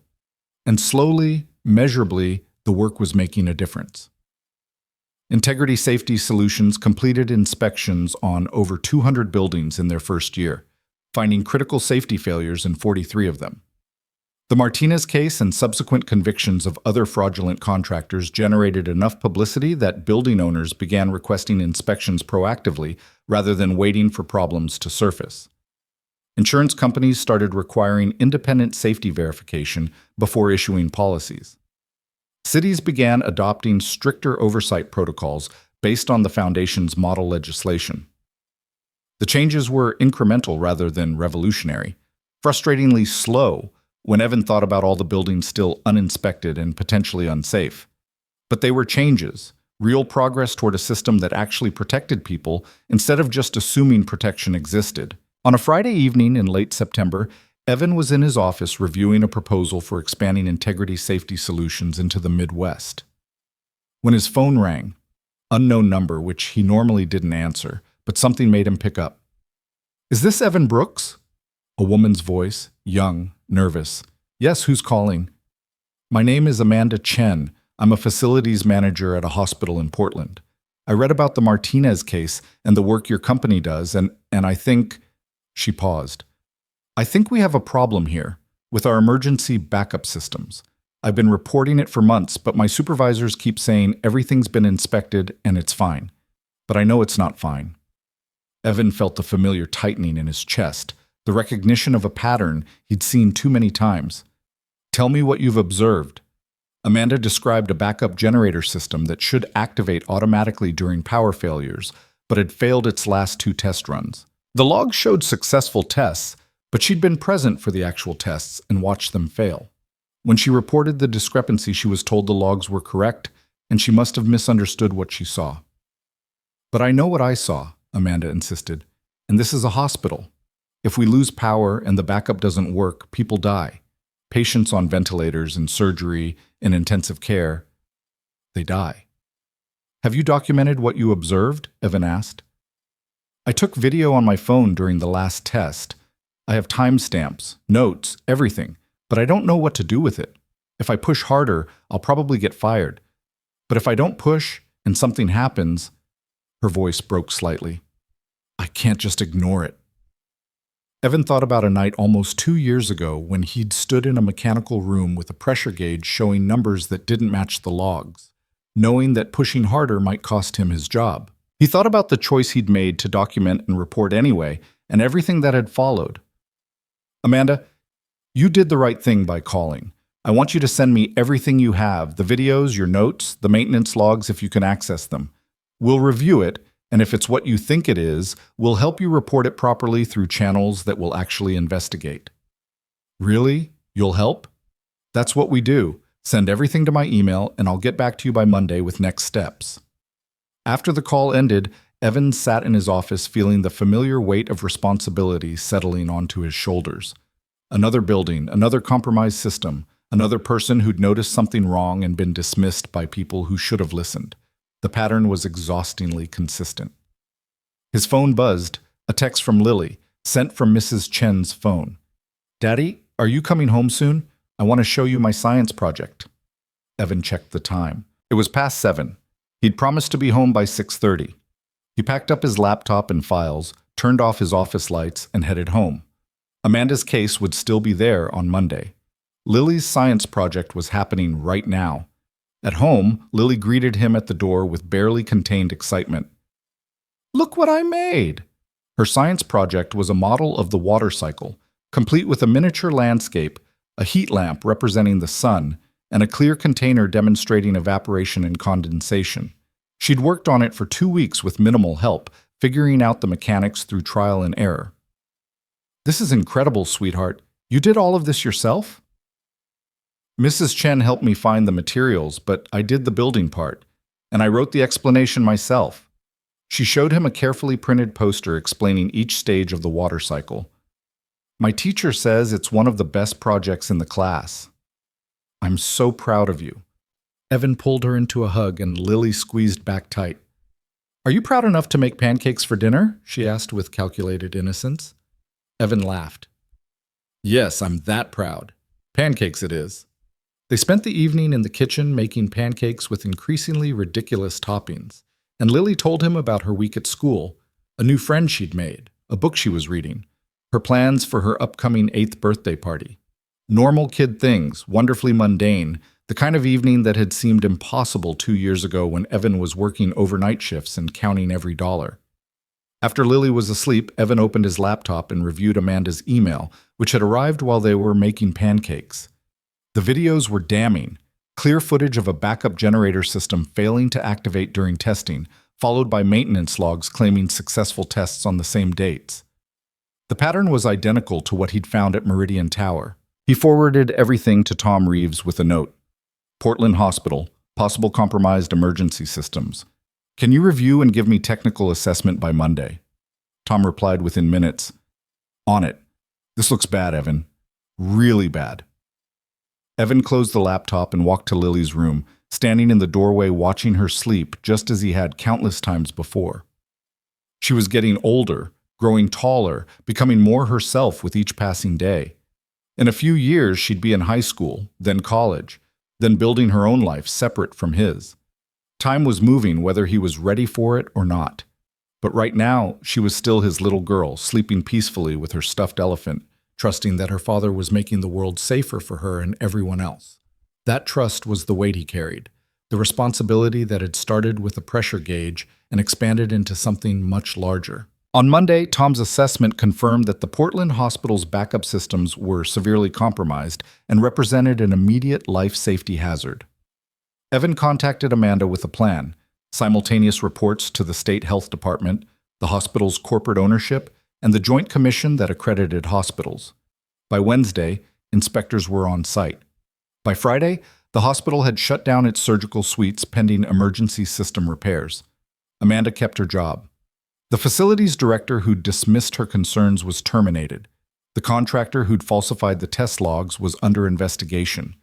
And hundreds of patients and staff were safer because one facility's manager had noticed something wrong and refused to assume someone else would fix it. The following month, Claire's Foundation officially launched with a public event at the city's convention center. Evan stood on stage with Claire, Tom, and several other board members, looking out at an audience of building owners, contractors, city officials, insurance executives, and media representatives. Claire gave the keynote address, speaking about her father's belief that owning buildings meant responsibility for lives, about the Martinez case, and the systemic failures it revealed about the need for industry-wide reform. When she introduced Evan, describing him as the security guard who refused to walk away when everyone told him a pressure gauge reading wasn't important, the audience applauded politely. Evan approached the microphone feeling the same nervousness he'd felt testifying at Martinez's trial. Public speaking wasn't his strength, but he had a story to tell, and people needed to hear it. I'm not an expert on building safety, he began. I don't have an engineering degree. I'm not a policy specialist or a regulatory expert. 2 years ago, I was working overnight security shifts for $14 an hour, trying to afford my daughter's school shoes. The only reason I'm standing here is because I noticed a pressure gauge showing 42 psi when the log said it should be 95, and I decided that didn't make sense. He paused, looking out at the audience. Since then, my company has inspected over 200 buildings. We've found critical safety failures in more than 40 of them. And the thing that keeps me up at night isn't what we've found. It's wondering about all the buildings we haven't inspected yet. All the pressure gauges that might be showing the wrong numbers, all the sprinkler heads that might be dummies, all the backup systems that might fail when they're needed most. Evan's voice strengthened as he continued. Everyone in this room has a role in this system. Building owners, contractors, inspectors, insurance companies, government regulators. And somewhere along the way, this system started operating on assumption instead of verification. We assumed contractors did the work they were paid for. We assumed inspectors actually checked instead of rubber stamping. We assumed automated systems would catch problems, and those assumptions almost killed people. He thought about Amanda in Portland, about the university students in the science complex, about the 3,000 workers at Meridian Tower, about every person who'd walked into a building trusting that someone else had made sure they were safe. This foundation exists because we can't keep operating on assumptions. We need to verify, we need to check, we need to make it harder to cut corners than to do the work correctly. And we need to create environments where the people who notice problems, the security guards, the facilities managers, the maintenance workers, feel safe speaking up instead of being dismissed. Evan paused. Because the alternative is people dying in preventable accidents while we all claim we followed the proper procedures. The audience was silent when he finished. Then someone started clapping, and others joined, and Evan stepped back from the microphone feeling like he'd said what needed to be said. After the event, dozens of people approached him, building owners wanting to hire integrity safety solutions, engineers wanting to join his team, city officials wanting to discuss regulatory partnerships. Evan exchanged business cards and scheduled follow-up meetings, overwhelmed by the response but grateful for the momentum. Claire found him in a quiet corner 2 hours into the reception. That was a hell of a speech, very effective. I just told the truth. That's why it was effective, she smiled. We're going to change this industry, Evan. It won't be fast and it won't be easy, but we're going to make real change. I hope so. For Amanda's sake, and everyone else who's noticed something wrong and been afraid to say anything. Speaking of Amanda, she called me yesterday. Wants to know if we need facilities consultants for the foundation. Apparently she's decided that if she's going to keep noticing problems, she might as well make it her career. Evan laughed. Sounds familiar. What did you tell her? That we're always looking for people who pay attention. I'm setting up an interview next week. Claire paused. Evan, I know you worry about whether you're qualified for this work, about whether you have the right background or credentials, but you started something important because you had the courage to question authority when everyone told you not to. That's rarer and more valuable than any degree. That night, Evan returned home to find Lily already asleep. Mrs. Chen had put her to bed after the evening had run late. He stood in her doorway watching her breathe, thinking about the speech he'd given and the work still ahead. The foundation would advocate for new regulations. Integrity Safety Solutions would keep inspecting buildings. The criminal prosecutions of other fraudulent contractors would continue. Slowly, incrementally, the system would improve. But there would always be another pressure gauge showing the wrong numbers, another contractor cutting corners, another automated system that failed while everyone assumed it worked. The work was endless because human nature was consistent. People took shortcuts when they thought no one was watching, and systems failed when verification was assumed rather than performed. Evan's phone buzzed. A late-night email from a facilities manager in Chicago who'd read about the foundation launch and had concerns about emergency lighting in their office tower. The message included photos, timestamps, and the familiar pattern of observations that didn't match official records. He replied briefly, "Send me everything you have. We'll review and get back to you with next steps." Then he closed his laptop and went to bed, knowing that tomorrow would bring more buildings to inspect, more systems to verify, more people who needed someone to actually check instead of assume. The work would never be finished, which meant it would always matter. 3 weeks later, on Lily's 8th birthday, Evan took the day off, something he'd learned to do occasionally, setting aside work no matter how urgent to be fully present for the moments that couldn't be replicated. They went to the zoo, which they'd never been able to afford before, and Lily delighted in every exhibit with the pure joy of a child experiencing something new. "Look, Daddy, the butterflies!" She stood in the butterfly pavilion with insects landing on her shoulders and hair, giggling as they explored their temporary perch. Evan took photos, dozens of them, capturing this moment of uncomplicated happiness. These were the moments he was working for, not the speeches or the business growth or the regulatory victories, but the ability to give his daughter a childhood where she could be a kid instead of worrying about whether they could afford rent. That evening, they had a small party at their apartment with Lily's school friends, Mrs. Chen and Claire, who'd become something like family in the past year. Lily blew out 8 candles on a cake that Evan had made himself, slightly lopsided but decorated with Lily's favorite colors, and opened presents that included books, art supplies, and a science kit that she immediately wanted to start using. After the guests left and Lily was finally in bed, exhausted and happy, Evan sat on his balcony looking at the city lights. Somewhere in that grid were the buildings he'd helped make safer. Meridian Tower with its new fire suppression system, Harbor Ridge with functional sprinkler heads, the Portland Hospital with repaired emergency backup, and dozens of others.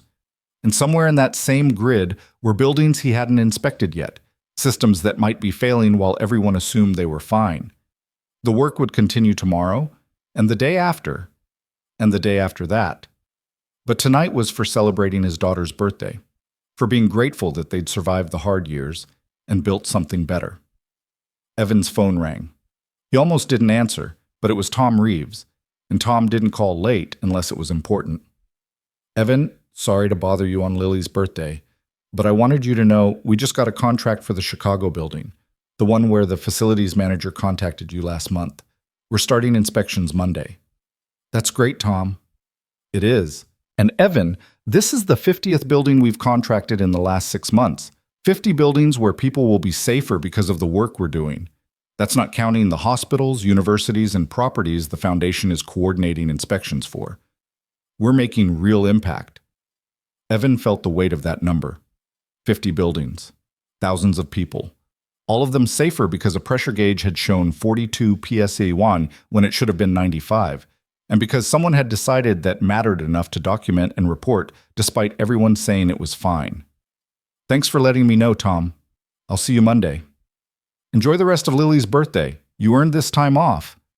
After the call ended, Evan sat in the quiet darkness thinking about trajectories and choices and the strange path that had led from a mechanical room at 3:47 in the morning to a birthday party in an apartment he could actually afford, with work that mattered and a future that felt possible.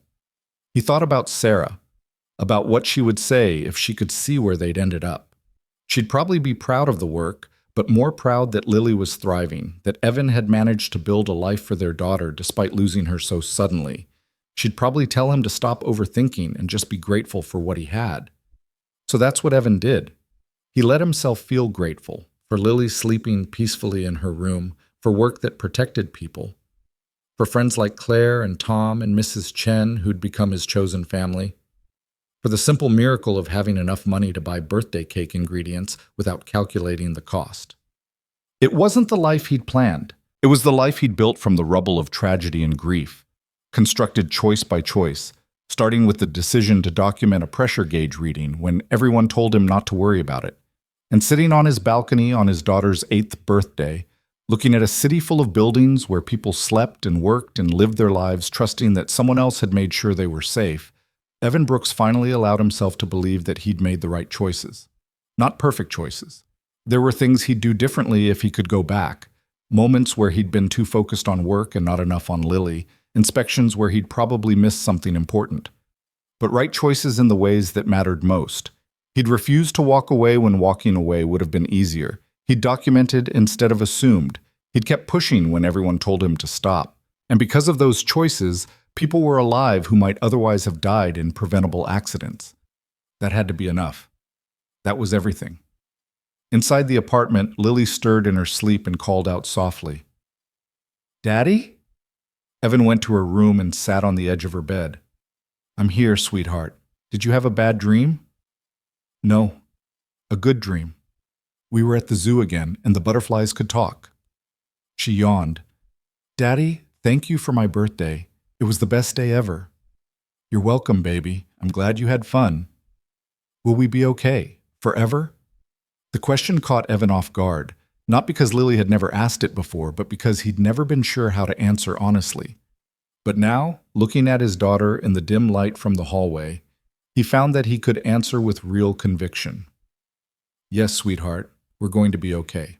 We already are okay. And tomorrow will be okay too, and the day after that. I promise." "Okay?" Lily closed her eyes, satisfied, trusting completely in her father's word. Evan sat with her until she fell back asleep, then returned to his own room. He had inspection reports to review before Monday, foundation board materials to read, emails from building managers noticing things that didn't quite look right. The work was always waiting, always demanding attention, always reminding him that verification couldn't be delegated or deferred, but it could wait until morning. Tonight was for rest, for gratitude, for letting himself believe that the hardest parts were behind them, and the future held more hope than fear. Evan Brooks fell asleep thinking about pressure gauges and birthday cakes, about the strange alchemy that had transformed a night security guard into someone who ran companies and sat on foundation boards and testified at trials. He fell asleep grateful for the pressure gauge that had shown 42 PS1 watts instead of 95, for the choice he'd made to document it, for every hard decision that had led to this moment of peace. And somewhere in the city, in buildings where people slept and worked and lived their ordinary lives, systems hummed and functioned and protected them, or didn't, while everyone assumed someone else had checked. But because of Evan and the work he'd started, a few more of those systems were actually functioning correctly. A few more of those buildings were actually safe. A few more of those lives were protected by verification instead of assumption. It wasn't enough to fix everything, but it was enough to matter, and mattering, Evan had learned, was the entire point. The story that had begun at 3:47 in the morning in a mechanical room deep in a building's basement had grown into something larger than one man's choice to pay attention. It had become a company, a foundation, a movement toward actually verifying instead of assuming. It had become a promise to people like Amanda in Portland and the university students in the science complex and the hospital patients whose lives depended on backup generators actually working. It had become the answer to Lily's question, "Are you keeping people safe?" "Yes," Evan thought as sleep finally claimed him. "I'm trying." And trying, as Sarah used to say, was the most important part. The trying would continue tomorrow, but tonight, in this moment, it was enough to rest in the knowledge that the trying had mattered, that lives were safer, that the work would continue not because it was finished, but because it was necessary. And in a small bedroom down the hall, Lily Brooks slept peacefully, dreaming of talking butterflies and birthday parties, trusting completely that her father would keep his promises and keep her safe, and keep building a world where people actually checked instead of assumed. That trust was sacred, and Evan Brooks would spend the rest of his life proving it was justified.